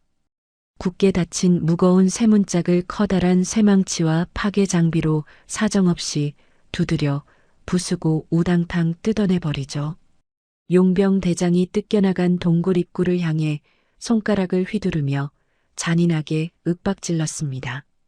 저 좁고 어두운 굴 속으로 사람 잡는 지독한 눈물 연막탄과 뼈까지 태우는 하얀 연막탄을 남김없이 모조리 던져 넣어라. 숨이 막히고 눈물이 쏙 빠져서 제발로 살려달라고 기어나오게 만들어버려. 명령과 동시에 시커먼 쇠공 모양의 연막탄 수십 개가 동굴 안으로 포물선을 그리며 무자비하게 날아들어옵니다. 연막탄에서 뿜어져 나온 매캐하고 매운 독한 연기가 순식간에 좁은 동굴 안을 꽉 채우며 퍼져나갑니다. 숨을 한 번만 들이마셔도 목구멍이 타들어가는 듯한 끔찍한 고통에 강태호가 캑캑거리며 기침을 쏟아냅니다. 강태호가 눈물을 줄줄 흘리며 구급상자에서 독을 막아주는 방독 가면을 꺼내 최명길의 얼굴에 다급하게 씌워줍니다. 최명길의 머리 뒤로 가면의 끈을 단단히 조여매며 다급한 목소리로 목에 핏대를 세워 소리쳤습니다. 회장님, 이 가면을 쓰면 숨이 턱턱 막혀서 당장 죽을 것 같아도 절대 손으로 벗으시면 안 됩니다. 놈들이 살과 뼈까지 태워버리는 아주 지독한 화학 독가스를 마구잡이로 던져넣고 있어요. 이걸 한 모금이라도 들이마시면 폐가 새까맣게 녹아내려서 그 자리에서 피를 토하며 즉사합니다. 무조건 숨을 참고 버티세요. 독을 막아주는 가면이 하나뿐이라 강태호는 옆에 있던 깨끗한 천 조각의 수통의 찬물을 흠뻑 적셔 자신의 코와 입을 칭칭 감아 꽉 묶습니다. 바깥에서 확성기를 든 용병 대장의 굵고 잔혹한 목소리가 굴 속으로 쩌렁쩌렁하게 울려 퍼집니다. 안에 숨어있는 불쌍한 쥐새끼 두 마리는 똑똑히 들어라. 얌전히 두 손을 머리 위로 올리고 밖으로 살려달라고 기어나오지 않으면 이 깊고 어두운 굴 속에 너희를 산채로 영원히 파묻어 버리겠다. 진입조는 지금 당장 무기를 들고 굴 속으로 쳐들어가서 놈들의 숨통을 끊어놓고 시체를 질질 끌고 나와라. 방검복을 입은 진입조 용병들이 매캐한 연기를 뚫고 동굴 입구 쪽으로 조심스럽게 발을 들이밀기 시작합니다. 강태호가 물에 젖은 천 너머로 거친 숨을 몰아쉬며 동굴 벽면에 단단히 고정해 둔 도르래 기계 쪽으로 쏜살같이 몸을 던집니다. 도르래 기계의 차가운 쇠손잡이를 양손으로 꽉 움켜쥐고 이빨을 빠드득 깨물며 악을 썼습니다. 내놈들이 떼거리로 쳐들어올 줄 알고 입구를 무너뜨릴 무서운 함정을 미리 파놓았다. 동굴 입구 쪽 천장을 아슬아슬하게 받치고 있는 저 낡은 나무 기둥의 밧줄을 이 기계로 확 당겨버리면 흙더미가 와르르 쏟아지면서 입구가 완전히 꽉 막혀버릴 거다. 감히 내 소중한 보금자리에 함부로 쳐들어온 대가를 뼈저리게 치르게 해주마. 강태호가 온몸에 체중을 실어 도르래 기계의 굵은 쇠줄을 뒤로 강하게 휙 잡아당깁니다. 동굴 입구의 낡은 나무 기둥을 단단히 묶고 있던 결박 밧줄이 툭 하고 끊어지며 지지대가 와르르 힘없이 무너져 내립니다. 지지대가 사라지자 천장을 위태롭게 버티고 있던 거대한 암석 덩어리들과 수톤의 무거운 흙더미가 끔찍한 소리를 내며 폭포수처럼 무섭게 쏟아져 내리죠. 으악! 사람 살려! 굴 속으로 발을 들이밀던 진입조 용병들이 무자비하게 쏟아지는 바위와 흙더미에 깔려 끔찍한 비명을 지르며 밖으로 튕겨나갑니다. 엄청난 굉음과 함께 뿌연 흙먼지가 피어오르며 동굴 입구가 거대한 바위와 흙으로 빈틈없이 완벽하게 덮여버립니다. 입구가 사람의 힘으로 완전히 붕괴하여 닫혀버리자 바깥에서 들어오던 한 줄기 희미한 빛마저 완전히 사라지고 끔찍한 암흑천지가 됩니다. 밖으로 나가는 유일한 통로가 거대한 돌무더기에 꽉 막혀버리면서 동굴 내부의 산소 농도가 급격하게 뚝뚝 떨어지기 시작합니다. 물수건을 댄 강태호의 입에서 가쁘고 거친 쇳소리가 심하게 헐떡이며 새어나옵니다. 강태호가 칠흑 같은 어둠 속에서 두 손을 더듬거리며 최명길의 앙상한 어깨를 꽉 부여잡고 힘겹게 일으켜 세우며 다급하게 외쳤습니다. 콜록콜록. 회장님, 방금 천장을 억지로 무너뜨린 무서운 충격 때문에 이 동굴 전체가 연쇄적으로 붕괴될 겁니다. 사방에서 돌이 쩍쩍 갈라지는 소리가 들리잖아요. 게다가 밖으로 나가는 구멍이 꽉 막혀버려서 공기가 무서운 속도로 사라지고 있어요. 여기서 조금만 더 멍청하게 지체하면 무너지는 돌더미에 깔려 뼈도 못 추리거나 산소 부족으로 허무하게 질식해 죽고 맙니다. 제가 며칠 전에 비상시를 대비해서 점검해둔 동굴 가장 깊은 곳의 좁은 비상환기통 구멍으로 당장 도망쳐 빠져나가야 합니다. 제 어깨에 꽉 매달려서 발을 잇는 힘껏 빠르게 움직이세요. 무조건 살아서 이 지옥 같은 굴을 빠져나가야 도진이 그 짐승 같은 놈 목줄을 끊어놓을 수 있습니다. 최명길이 강태호의 단단한 어깨에 매달린 채 가쁜 숨을 몰아쉬며 독을 막는 가면 너머로 독하게 으르렁거렸습니다. 걱정하지 마라. 나는 이 끔찍한 흉가에서 썩은 풀뿌리를 씹어먹으며 6개월을 지독하게 버틴 끈질긴 목숨이다. 겨우 이깟 숨막히는 연기와 무너지는 돌더미 따위에 절대 내 목숨을 허무하게 내주지 않아. 내 장남놈의 심장에 시퍼런 비수를 꽂아 넣기 전까지는 죽고 싶어도 절대 안 죽을 테니까 서둘러 앞장서서 달리기나 해라. 강태호가 쉴 새 없이 무너져 내리는 날카로운 돌가루를 온몸으로 맞으며 최명길을 단단히 부축한 채 동굴의 가장 깊고 어두운 안쪽을 향해 절박하게 달리기 시작합니다. 동굴 안의 깨끗한 공기가 무서운 속도로 사라지면서 숨이 턱턱 막혀옵니다. 매캐한 독가스가 콧구멍을 찌르자 기침이 쉴 새 없이 터져 나옵니다. 강태호가 굵은 땀방울을 비오듯 흘리며 무거운 구조용 도끼를 양손으로 꽉 움켜쥡니다. 강태호가 동굴 가장 깊은 곳 천장에 달린 낡고 붉게 녹슨 환기통 쇠창살을 향해 도끼를 미친 듯이 내리찍습니다. 시끄러운 쇳소리와 함께 굳게 닫혀있던 쇠창살이 우당탕 뜯겨나갑니다. 성인 남자 한 명이 겨우 어깨를 비틀어야 지나갈 수 있는 좁고 긴 수직 구멍이 모습을 드러내죠. 천장에 거대한 돌덩어리들이 우르르 소리를 내며 연쇄적으로 무너져 내리는 아찔한 찰나입니다. 강태호가 튼튼한 구조용 밧줄로 엮어 만든 안전띠를 최명길의 앙상한 허리와 허벅지에 다급하게 채워 넣습니다. 강태호가 최명길의 엉덩이를 양손으로 강하게 밀어 올리며 목이 터져라 소리쳤습니다. 회장님, 당장 이 좁은 수직 구멍 안으로 재빨리 기어 올라가세요. 천장이 우리 머리 위로 완전히 무너지기 전에 여기서 무조건 빠져나가야만 살 수 있습니다. 매운 연기 때문에 숨이 막혀서 가슴이 터질 것 같아도 팔다리를 절대 멈추지 말고 계속 위로 올라가세요. 최명길이 좁은 구멍 안에서 버둥거리며 기침을 토해내고 악을 썼습니다. 내 놈도 여기서 꾸물거리지 말고 당장 내 뒤를 바짝 따라붙어 기어 올라와라. 나 혼자 살려놓고 이 어두운 굴 속에서 차가운 돌에 깔려 죽으면 내가 평생 안을 품은 귀신이 되어서 널 저주할 테니까 억지로라도 빨리 올라와. 최명길이 핏대가 선 얼굴로 필사적으로 벽을 짚고 구멍을 타고 오릅니다. 강태호도 날렵하고 짐승 같은 몸놀림으로 재빨리 환기통 안으로 쑥 진입합니다. 두 사람이 좁은 구멍 안으로 몸을 간신히 숨기자마자 발 아래 동굴이 엄청난 굉음과 함께 완전히 무너져 내립니다.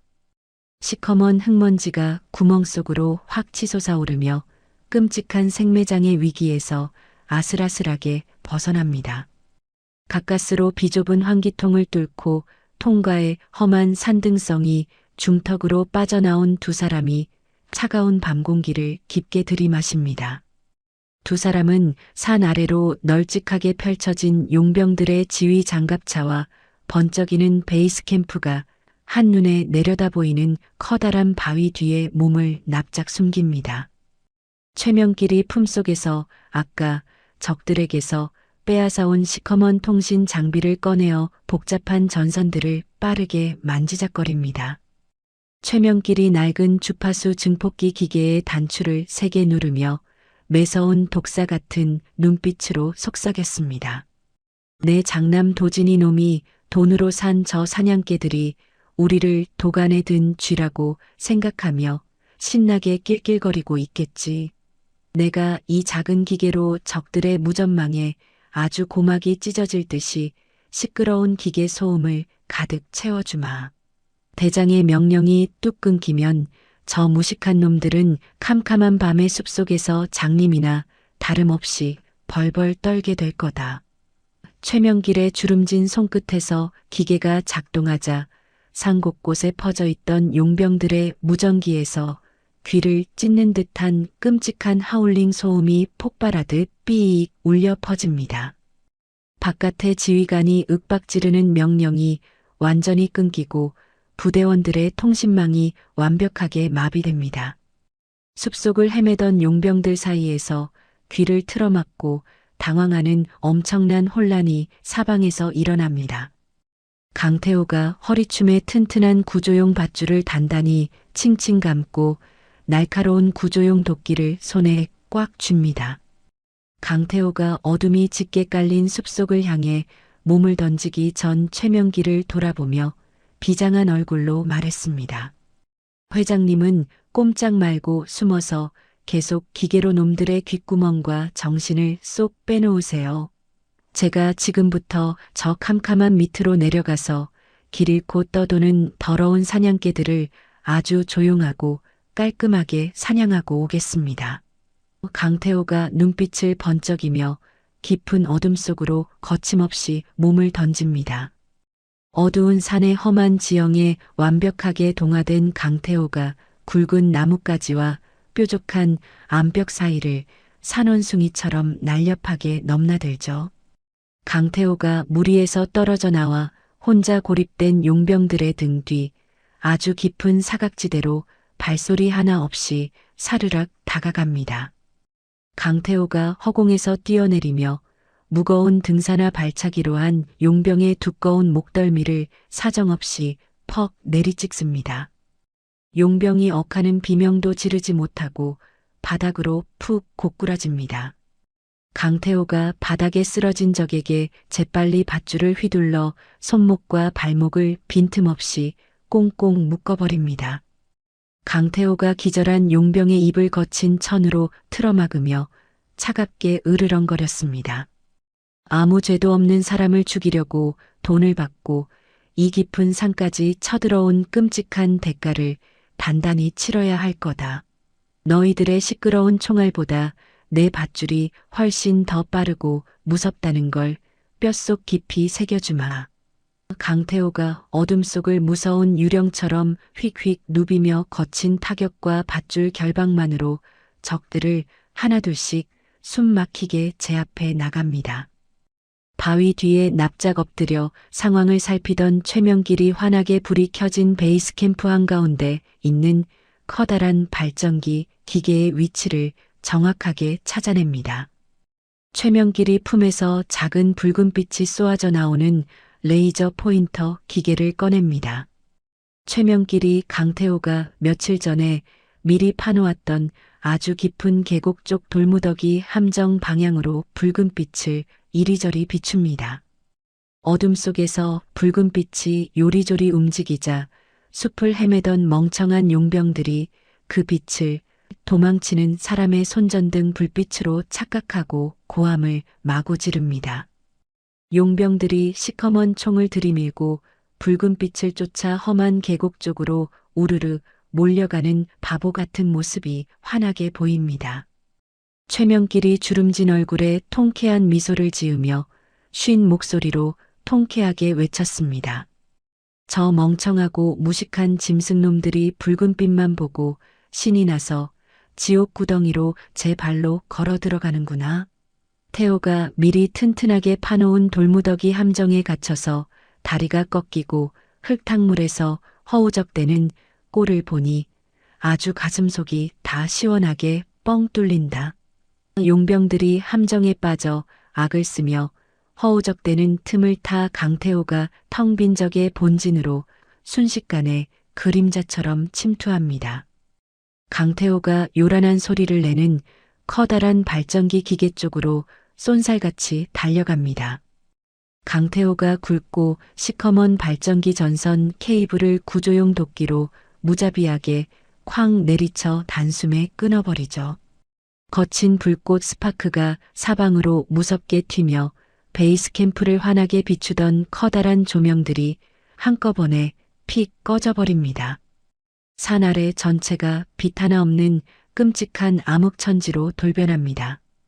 밤눈을 환하게 밝혀주는 비싼 야간 투시 안경을 머리에 쓴 강태호의 시야에만 상황이 뚜렷하게 보입니다.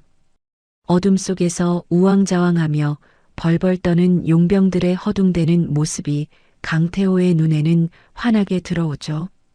강태호가 굵은 로프를 길게 채찍처럼 휘둘러 용병들이 손에 쥐고 있던 시커먼 화기들을 칭칭 감아 바닥으로 냅다 낚아챕니다. 손에서 무기를 빼앗긴 용병들이 당황해서 비명을 지르며 뒷걸음질을 칩니다.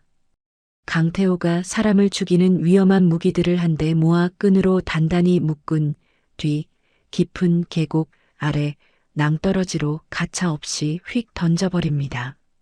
자기 부하들이 모조리 당하자 흉터난 얼굴의 용병 대장이 분노로 미쳐 날뛰기 시작합니다.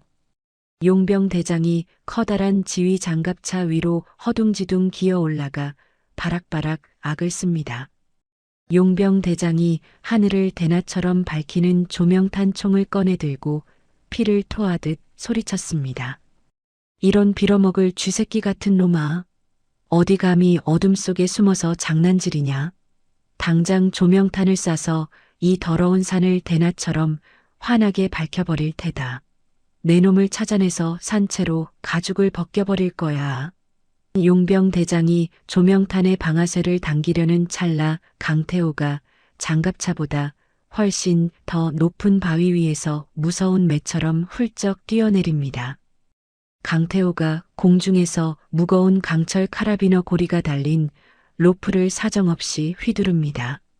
쇳덩이가 달린 로프가 용병 대장의 두 팔을 뱀처럼 칭칭 감아 등 뒤로 무섭게 꺾어버립니다.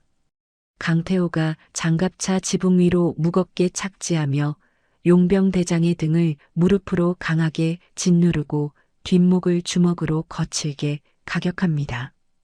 용병 대장이 억소리와 함께 두 눈을 허옇게 뒤집고 장갑차 위로 털썩 기절해 널브러집니다. 강태호가 가쁜 숨을 몰아쉬며 용병 대장의 몸을 밧줄로 꽁꽁 묶으며 차갑게 내뱉었습니다. 시끄러운 주둥이는 이제 그만 닥치고 얌전히 잠이나 자라. 내 놈이 아무리 무서운 최신 무기로 무장했어도 험한 산에 사는 사람을 함부로 건드리면 어떻게 박살이 나는지 이제 똑똑히 알겠지.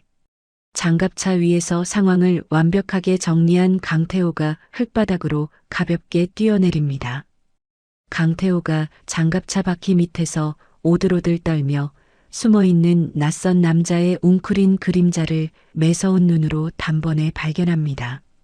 강태호가 장갑차 밑으로 거친 손을 뻗어 비서실장의 고급 양복 뒷덜미를 우악스럽게 꽉 틀어줍니다. 비서실장이 돼지처럼 멱다는 비명을 꽥꽥 지르며 흙바닥으로 질질 끌려 나옵니다. 강태호가 비서실장을 커다란 통신탑 앞에 넓은 공터 바닥으로 짐짝처럼 거칠게 퍽 내동댕이 칩니다.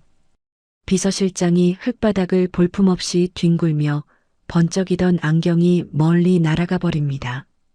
얼굴에 피투성이가 된 비서실장이 겁에 질려 다리를 덜덜 떨며 뒤로 엉금엉금 기어갑니다. 어둠 속에서 강태호가 무시무시한 용병 대장을 제압하고 비서실장을 바닥에 내동댕이 친 직후입니다. 칠흑 같은 장막을 뚫고 누군가 절뚝거리며 걸어 나오는 둔탁한 발소리가 흙바닥을 울립니다. 두꺼운 방검복을 겹겹이 껴입은 최명길이 굵은 나뭇가지를 지팡이 삼아 짚고 천천히 걸어 나옵니다. 최명길이 흙투성이가 되어 덜덜 떠는 비서실장의 얼굴을 차갑게 굽어보며 매서운 눈빛을 빛냅니다. 최명길이 갈라진 쇳소리로 비서실장을 향해 무섭게 쏘아붙였습니다. 내 돈으로 먹고 살던 내 놈이 도진이 그 짐승 같은 놈에게 꼬리를 흔들며 날 죽이러 이 험한 산까지 기어 올라왔구나. 내 놈이 아무리 훌륭한 사냥개들을 잔뜩 풀어놓아도 나는 절대 이 산에서 뼈를 묻지 않는다고 분명히 경고했을 텐데. 기어코 내 눈앞에 나타나서 이렇게 추하게 바닥을 기어다니는 꼴을 보니 아주 속이 다 시원하다. 비서실장이 사색이 된 얼굴로 엎드린 채 손이 발이 되도록 싹싹 빌며 벌벌 떨리는 목소리로 목숨을 구걸했습니다. 회장님, 제발 목숨만은 살려주십시오. 저는 그저 새 회장님이 시키는 대로 어쩔 수 없이 무서운 지시를 따랐을 뿐입니다. 저도 처자식이 있는 불쌍한 몸인데 제발 한 번만 너그럽게 용서해 주십시오. 최명길이 더러운 버러지를 보듯 비서실장을 무시하고 고개를 돌려버립니다. 강태호가 굵고 질긴 플라스틱 끈을 꺼내어 비서실장의 양손과 발목을 사정없이 뒤로 꺾어 꽁꽁 묶어버립니다. 강태호가 지휘장갑차 안으로 성큼성큼 뛰어들어가 안쪽을 매섭게 뒤지기 시작합니다. 강태호가 비서실장의 자리에 놓인 아주 튼튼하게 생긴 군용 암호화 노트북과 위성 전화기를 재빨리 훔쳐서 밖으로 나옵니다. 강태호가 훔쳐낸 귀한 물건들을 최명길의 손에 턱 쥐어주며 자신만만한 목소리로 말했습니다. 회장님, 이 노트북 안에 그놈들이 꾸민 더러운 짓거리가 아주 낱낱이 숨어 있을 겁니다. 제가 구조대원 시절에 통신기계를 밥 먹듯이 다루면서 암호를 푸는 데는 아주 도 같은 사람입니다. 당장 열어서 저 짐승만도 못한 놈들의 숨통을 끊어놓을 결정적인 증거를 속 시원하게 찾아내겠습니다. 강태호가 노트북 자판을 현란한 손놀림으로 빠르고 강하게 두드리며 복잡한 암호를 단숨에 풀어헤칩니다. 노트북 화면에 여러 개의 비밀 폴더가 차르륵 열리며 엄청난 내용들이 쏟아져 나옵니다. 강태호가 화면을 뚫어지게 쳐다보며 놀라움과 분노가 섞인 목소리로 크게 소리쳤습니다. 세상에, 이것 좀 보십시오. 장남 최도진이 이름 없는 외국 은행 계좌를 통해서 이 무서운 사설 용병놈들에게 어마어마한 돈을 몰래 보낸 송금 영수증이 고스란히 남아 있습니다. 게다가 돈을 보내면서 산속에 숨어있는 늙은 타겟을 흔적 없이 확실히 제거하고 뼈까지 갈아버릴 것이라는 끔찍하고 잔인한 문자 지시까지 아주 또렷하게 찍혀 있어요. 이 정도 완벽한 증거라면 그놈을 당장 차가운 감옥에 쳐넣고도 남습니다. 최명길이 노트북 화면의 글씨를 노려보며 이빨을 빠드득 갈고 온몸을 분노로 부들부들 떨었습니다. 피를 나눈 친자식이지 애비의 뼈를 갈아서 죽이라는 지시를 제 손으로 직접 타이핑해서 보냈다니. 도진이 이 악마 같은 놈은 내 아들이 아니라 사람의 탈을 쓴 끔찍한 괴물이다. 내 놈이 그토록 원하던 내 회장 자리에 평생 앉지 못하게 내 손으로 직접 지옥불에 떨어뜨려 주마. 강태호가 바닥에 기절해서 쓰러져 있는 용병들과 묶여있는 비서실장의 목덜미를 우악스럽게 틀어쥐어 장갑차 안으로 짐짝처럼 차례로 던져 넣습니다. 장갑차의 무거운 철문을 밖에서 완전히 굳게 닫아걸고 굵은 자물쇠로 봉쇄하여 놈들이 절대 빠져나오지 못하게 꼼꼼하게 막아버립니다. 모든 병력을 완벽하게 무력화시키고 험한 산을 완전히 장악한 두 사람이 다음 행동을 준비합니다. 강태호가 용병들이 산을 탈 때 타고 다니던 아주 크고 튼튼한 사륜구동 산악 자동차의 운전석에 재빨리 올라탑니다. 조수석에 최명길을 조심스럽게 모시고 태운 뒤 자동차의 시동을 거칠게 걸고 가파른 비포장도로를 향해 핸들을 돌립니다. 산길을 거칠게 덜컹거리며 내려오는 동안 강태호가 훔쳐낸 노트북을 자신의 무릎에 올려놓고 쉴 새 없이 자판을 두드립니다. 자동차가 강원도 깊은 산속의 경계선을 완전히 벗어나 시원하게 뚫린 넓은 고속도로 위로 진입합니다. 강태호가 노트북 화면의 전송 단추를 강하게 누르며 후련한 목소리로 크게 외쳤습니다. 방금 노트북에서 빼낸 송금 내역과 잔인한 살인 교사 문자를 서울에 있는 경찰청 가장 높은 수사본부 서버로 몽땅 날려보냈습니다. 이제 세상의 모든 경찰들이 최도진 그놈이 얼마나 끔찍한 괴물인지 똑똑히 알게 될 겁니다. 빼도 박도 못하는 완벽한 물적 증거가 넘어갔으니 놈은 이제 도간에 든 쥐신세입니다. 강태호가 굵은 팔뚝으로 자동차의 핸들을 꽉 잡고 가속 페달을 바닥까지 꾹 밟아 서울 방향으로 쏜살같이 차를 몹니다. 조수석에 깊숙이 기대어 앉은 최명길이 말없이 창밖으로 빠르게 지나가는 어두운 풍경을 응시하며 완전히 험한 산을 벗어납니다. 이른 아침동이 틀 무렵 웅장하게 솟아있는 서울 한복판의 대성그룹 본사 지하 주차장에 자동차가 조용히 미끄러져 들어옵니다. 강태호가 자동차에서 내려 주변에 사람이 없는지 날카로운 눈으로 매섭게 살피며 최명길을 부축합니다. 최명길의 손가락 지시에 따라 아주 깊고 은밀한 곳에 숨겨져 있는 임원 전용 비밀 승강기 앞으로 다가갑니다. 강태호가 승강기 벽면에 수동 제어판 뚜껑을 거칠게 뜯어내고 복잡한 전선 회로를 능숙하게 조작하여 불을 켭니다. 최명길이 지친 손을 뻗어 인식기계에 자신의 지문을 꾹 찍고 잊지 않고 기억하던 복잡한 마스터 비밀번호를 차례로 누릅니다. 초록색 불빛과 함께 승강기 문이 스르륵 열리며 두 사람이 그토록 원하던 건물의 통제권을 완벽하게 손에 쥐게 됩니다. 승강기가 다른 층에는 서지 않고 건물의 가장 높고 꼭대기층인 펜트하우스 회장실을 향해 멈춤 없이 곧바로 위로 솟구쳐 올라갑니다. 땡하는 맑은 소리와 함께 육중한 승강기 문이 열리고 아무도 없는 고요한 회장실이 눈앞에 넓게 펼쳐집니다. 강태호가 회장실 안으로 조심스럽게 발을 들이자마자 벽면에 붙어있는 통신망 선을 모조리 뽑아버립니다.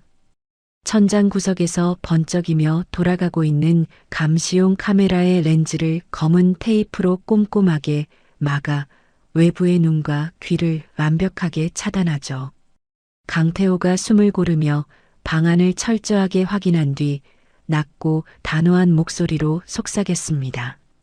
회장님, 이 방안의 모든 카메라와 전화선은 제가 완벽하게 끊어버렸습니다. 밖에서는 우리가 이 방에 들어왔다는 사실을 쥐도 새도 모를 겁니다. 이제 그 짐승 같은 아들놈이 제 발로 걸어 들어오기만을 기다리기만 하면 됩니다. 최명길이 자신이 평생 앉아서 세상을 호령했던 아주 거대하고 푹신한 회장석 의자 쪽으로 천천히 절뚝거리며 걸어갑니다. 최명길이 의자에 깊숙이 몸을 파묻고 앉아 방향을 커다란 통유리 창문 쪽으로 빙글 돌려 자신의 뒷모습을 감쪽같이 숨깁니다. 강태호는 출입문 바로 옆에 있는 아주 좁고 어두운 사각지대에 몸을 바짝 붙이고 짐승처럼 숨을 죽입니다. 아무도 없는 고요하고 어두운 회장실에 두 사람이 숨죽여 잠입한 지 어느덧 꼬박 2시간이라는 긴 시간이 지났습니다. 벽에 걸린 둥근 시계가 아침 9시를 정확하게 가리키자 복도에서 거만한 발걸음 소리가 크게 울려 퍼집니다. 굳게 닫혀있던 아주 무겁고 화려한 회장실 문이 거칠게 벌컥 열리며 장남 최도진이 두 명의 덩치 큰 수행 비서를 거느리고 방 안으로 들어옵니다. 최도진이 비싼 맞춤 양복의 깃을 두 손으로 탁탁 털며 오만하고 들뜬 목소리로 크게 웃음을 터뜨렸습니다. 산에 보낸 무장부대 놈들한테서 아직도 흔적을 말끔하게 지웠다는 보고 연락이 안 왔느냐? 내가 오늘 오후에 드디어 이 거대한 대성그룹의 진짜 주인이 되는 웅장한 회장 취임식을 여는 날인데 일 처리가 왜 이리 굼뜨단 말이냐? 어차피 산속에서 굶어 죽어 뼈만 남았을 늙은이 시체 하나 부숴서 치우는 게 뭐 그리 어렵다고 아침까지 시간을 질질 끄는지 모르겠구나. 최도진이 등 뒤에 문을 쾅 닫고 널찍하고 고급스러운 책상 쪽으로 거드름을 피우며 걸음을 옮깁니다. 최도진이 소파에 앉으려고 고개를 돌리는 바로 그 짧은 순간입니다. 출입문 바로 옆에 아주 어두운 사각지대에 납작 엎드려 짐승처럼 숨어있던 강태호가 성난 흑표범처럼 맹렬하게 튀어나옵니다. 강태호가 찰나의 순간에 두 수행 비서의 등 뒤로 바짝 파고들어 굵은 팔뚝과 주먹으로 두 사람의 목덜미를 사정없이 퍽 내리칩니다. 두 비서가 억하는 비명조차 지르지 못하고 바닥으로 쿵쿵 쓰러지며 순식간에 기절해서 뻗어버리죠.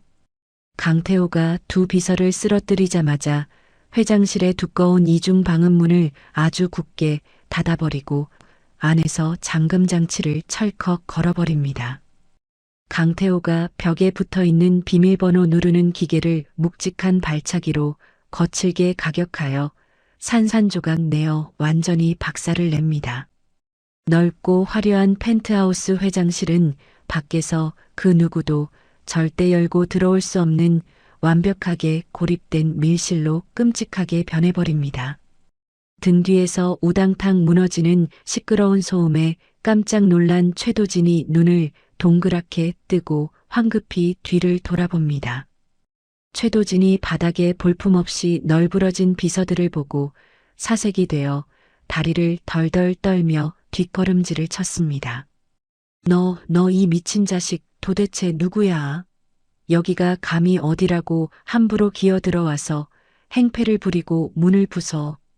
최도진의 날카로운 비명이 회장실 안을 쩌렁쩌렁 울리지만 강태호는 입을 꾹 다문 채 뱀처럼 서늘한 눈빛으로 노려보기만 합니다. 대신 커다란 통유리 창문 쪽을 향해 조용히 뒤돌아서 있던 거대한 회장석 의자가 아주 천천히 빙글 돌아가기 시작하죠.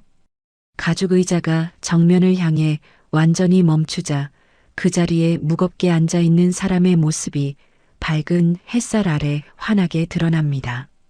지독한 핏자국과 시커먼 진흙이 잔뜩 묻은 거친 방검복 차림의 최명길입니다. 최명길이 앙상한 두 손으로 낡은 나뭇가지를 지팡이처럼 꽉 움켜쥐고 매서운 호랑이 같은 눈빛으로 앞을 뚫어지게 노려보고 있습니다. 6달 전에 헬리콥터 사고로 뼈도 못 추리고 죽어서 재로 변했다던 친아버지가 자신의 집무실 한가운데에 버젓이 살아앉아 있는 겁니다. 최도진이 무서운 헛것을 본 사람처럼 두 눈을 허옇게 까뒤집고 다리에 힘이 팍 풀려 바닥에 털썩 주저앉고 맙니다. 최도진이 바닥을 박박기며 턱턱 막히는 숨을 몰아쉬고 더듬거리며 악을 썼습니다. 아, 아버지, 이게 도대체 어떻게 된 일입니까? 분명히 험한 귀신골 산속에서 길을 잃고 굶어 죽었다고 보고를 받았는데, 아니, 아버지는 사고로 돌아가신 게 아니었습니까? 지금 제 눈앞에 있는 게 귀신입니까? 사람입니까? 최명길이 썩어 문드러진 나뭇가지 끝으로 최도진의 덜덜 떨리는 콧등을 정확히 가리키며 갈라진 쇳소리로 무섭게 호통을 쳤습니다. 왜 내가 진짜 피 흘리는 억울한 귀신이 되어서 내 놈의 더러운 목통을 조르러 온 것 같으냐? 내 놈이 늙고 병든 아비를 독한 수면제로 재워서 짐승도 안 사는 험한 낭떠러지 숲속에 쓰레기처럼 내다버렸을 때부터 내 마음속에 아들이라는 존재는 이미 끔찍하게 죽고 없어졌다. 돈과 그룹의 권력에 눈이 멀어 피를 나눈 친아비를 벌레처럼 밟아 죽이려던 짐승만도 못한 페류나 노마. 내 놈이 무장한 사냥개들을 산에 잔뜩 풀어 내 뼈 한 조각까지 갈아 마시려 했지만 나는 기어코 이렇게 두 발로 단단히 살아서 돌아왔다. 최도진이 하얗게 질린 얼굴로 양손을 미친 듯이 내저으며 끝까지 뻔뻔하게 변명을 늘어놓았습니다. 아, 아버지를 산에다 버리다니요. 그게 도대체 무슨 끔찍하고 무서운 억지 말씀입니까? 저는 정말 하늘에 맹세코 아무것도 모릅니다. 아버지가 치매에 걸려 산에서 길을 잃고 헛것을 보신 게 틀림없습니다. 이건 누군가 저를 억울한 함정에 빠뜨리려고 비열하게 꾸민 아주 더러운 모함입니다. 끝까지 발뺌하며 악어의 눈물을 흘리는 최도진의 뻔뻔한 모습에 강태호가 헛웃음을 픽 치며 벽면 쪽으로 성큼성큼 다가갑니다. 강태호가 훔쳐온 군용 암호화 휴대용 컴퓨터를 책상 위에 굵은 통신 전선과 빠르게 연결하고 자판을 힘껏 두드립니다. 회장실 한쪽 벽면을 웅장하게 가득 채우고 있던 아주 커다란 대형 화면에 눈을 의심하게 만드는 끔찍한 범죄 사진들이 환하게 떠오릅니다. 장남 최도진이 무장사설 전투원들에게 외국 은행의 비밀 계좌를 거쳐서 엄청난 액수의 돈을 몰래 쏟아부은 송금 영수증이 커다랗게 나타나죠. 연이어 산속에 숨은 타겟을 흔적 하나 남기지 말고 뼈까지 확실하게 제거해 버려라라고 적힌 잔인한 살인 교사 문자 지시 내용이 화면을 꽉 채웁니다. 강태호가 화면을 손가락으로 강하게 가리키며 천둥 같은 목소리로 크게 쏘아붙였습니다. 이래도 억울한 모함이라고 끝까지 시치미를 뚝 뗄 테냐. 내 놈 밑에서 개처럼 기어다니던 비서실장 놈의 컴퓨터를 부수고 방금 몽땅 빼낸 아주 확실하고 빼도 박도 못하는 결정적인 증거들이다. 내 놈이 직접 돈을 쥐어주고 친아버지를 잔인하게 죽이라고 명령한 더러운 타이핑 자국이 화면에 고스란히 남아있단 말이다. 거짓말할 생각은 꿈도 꾸지 마라. 화면에 뚜렷하게 떠오른 완벽한 물적 증거를 두 눈으로 직접 확인한 최도진의 얼굴이 핏기가 싹 가시며 종이장처럼 창백하게 변해버립니다. 최도진이 덜덜 떨리는 땀찬 두 손으로 바닥을 짚고 굳게 잠긴 출입문 쪽을 향해 개구리처럼 엉금엉금 기어가며 도망치려 발버둥을 칩니다. 출입문 사각지대를 지키고 섰던 강태호가 두 걸음 만에 성큼성큼 다가가 두꺼운 등산화 발바닥으로 최도진의 기름진 뒷덜미를 사정없이 콱 밟아버립니다.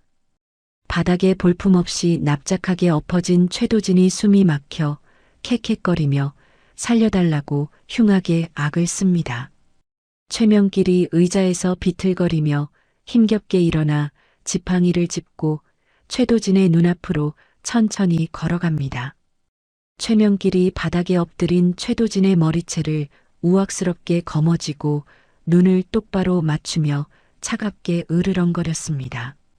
내 놈은 이제 나를 낳아주신 아버지라고 부를 자격조차 완전히 잃었다. 평생 차가운 감옥 바닥에서 썩어 문드러지며 네가 지은 이 무서운 죗값을 뼈가 시리게 치르거라. 이 더러운 짐승아. 바로 그 통쾌한 순간 굳게 잠겨있던 회장실 건물 밖에서 엄청나게 시끄러운 경찰 사이렌 소리가 쉴 새 없이 요란하게 울려 퍼집니다. 강태호가 고속도로를 달리며 미리 전송했던 끔찍한 살인 교사 증거를 바탕으로 신속하게 출동한 경찰 특공대가 회장실 밖으로 몰려옵니다. 경찰 특공대가 부서진 문짝을 파괴 장비로 뜯어내고 방패와 총을 든 채 방 안으로 와르르 쏟아져 들어오죠. 경찰들이 바닥에 엎드려 콧물을 흘리며 헐떡이는 최도진의 양팔을 거칠게 뒤로 꺾어 차가운 은색 수갑을 아주 단단히 채워버립니다. 최도진이 엉엉 소리내어 울며 경찰들에게 질질 끌려나가는 처참하고 통쾌한 꼴을 최명길과 강태호가 묵묵히 서서 지켜봅니다. 모든 끔찍하고 잔인했던 사건이 완벽하게 끝을 맺고 맑고 푸른 하늘이 드러난 일주일 뒤입니다. 대성그룹의 모든 경영 권력과 도장을 능력 있는 전문 경영인에게 미련 없이 몽땅 넘겨준 최명길이 강태호를 아주 조용하고 은밀한 방으로 부릅니다. 최명길이 널찍한 탁자 위에 산더미처럼 웅장하게 쌓인 반짝이는 금괴와 어마어마한 수표 돈다발을 손으로 가리킵니다.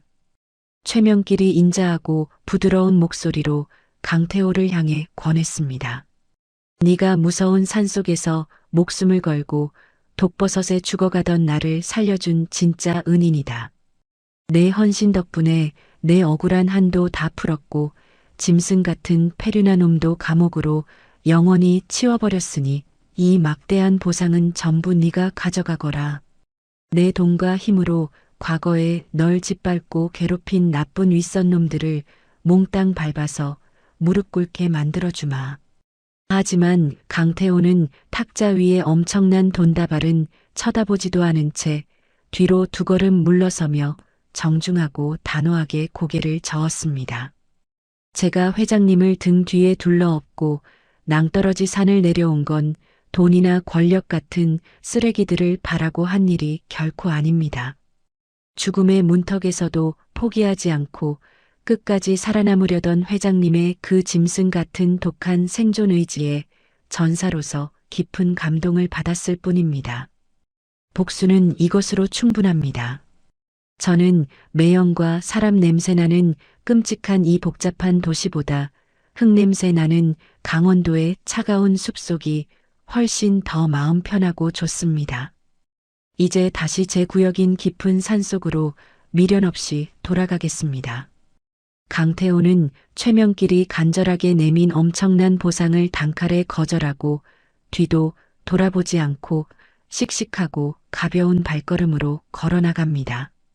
그로부터 낙엽이 다 떨어지고 굵은 하얀 눈발이 펑펑 흩날리기 시작한 몇 달 후의 강원도 깊은 낭떠러지 폐광촌입니다. 강태호가 낡은 은신처 앞마당에서 우통을 시원하게 벗고 날카로운 구조용 도끼로 무거운 겨울 장작을 힘차게 쩍쩍 내리치고 있습니다. 갑자기 고요한 하늘에서 엄청나게 시끄러운 모터 굉음이 울리더니 거대한 헬리콥터 한 대가 은신처 위로 아주 낮게 날아옵니다. 헬리콥터에서 아주 커다랗고 튼튼한 나무 상자 하나가 마당 한가운데의 눈밭으로 쿵 소리를 내며 투하되고는 다시 훌쩍 멀리 날아가 버리죠. 강태호가 도끼를 바닥에 내려놓고 상자의 뚜껑을 열자 그 안에는 세상에서 가장 비싸고 튼튼한 최고급 산악구조 장비들과 두꺼운 겨울옷이 가득 들어 있습니다. 새 장비들 틈에 섞여 있던 작은 무전기에서 치직거리는 잡음과 함께 익숙하고 반가운 쉰 목소리가 흘러나옵니다. 이복의 태호. 산속에서 혼자 궁상맞게 지내느라 담배가 뚝 떨어졌을까봐 넉넉하게 박스째로 꽉꽉 채워보냈다. 눈 내리는 겨울이 오기 전에 따뜻한 고기라도 사 먹게 산에서 한번 내려오거라. 최명길 회장의 따뜻하고 애틋한 음성이 담긴 무전기를 손에 꽉 쥔 강태호가 하얀 눈이 내리는 맑은 하늘을 올려다봅니다. 오랫동안 사람을 피하며 굳어있던 강태호의 거친 얼굴에 아주 오랜만에 환하고 시원한 웃음꽃이 활짝 피어납니다. 돈과 권력이 대체 무엇이길래 천륜조차 저버리고 아버지를 사지에 내몰았던 걸까요?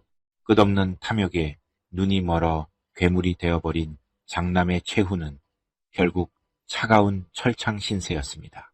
반면 사람과 세상에 상처받아 깊은 산속으로 숨어들었던 전직 구조대원 태호는 죽음의 문턱에서도 절대 포기하지 않는 최 회장의 지독한 생존 의지를 보며 다시금 살아갈 힘을 얻었습니다.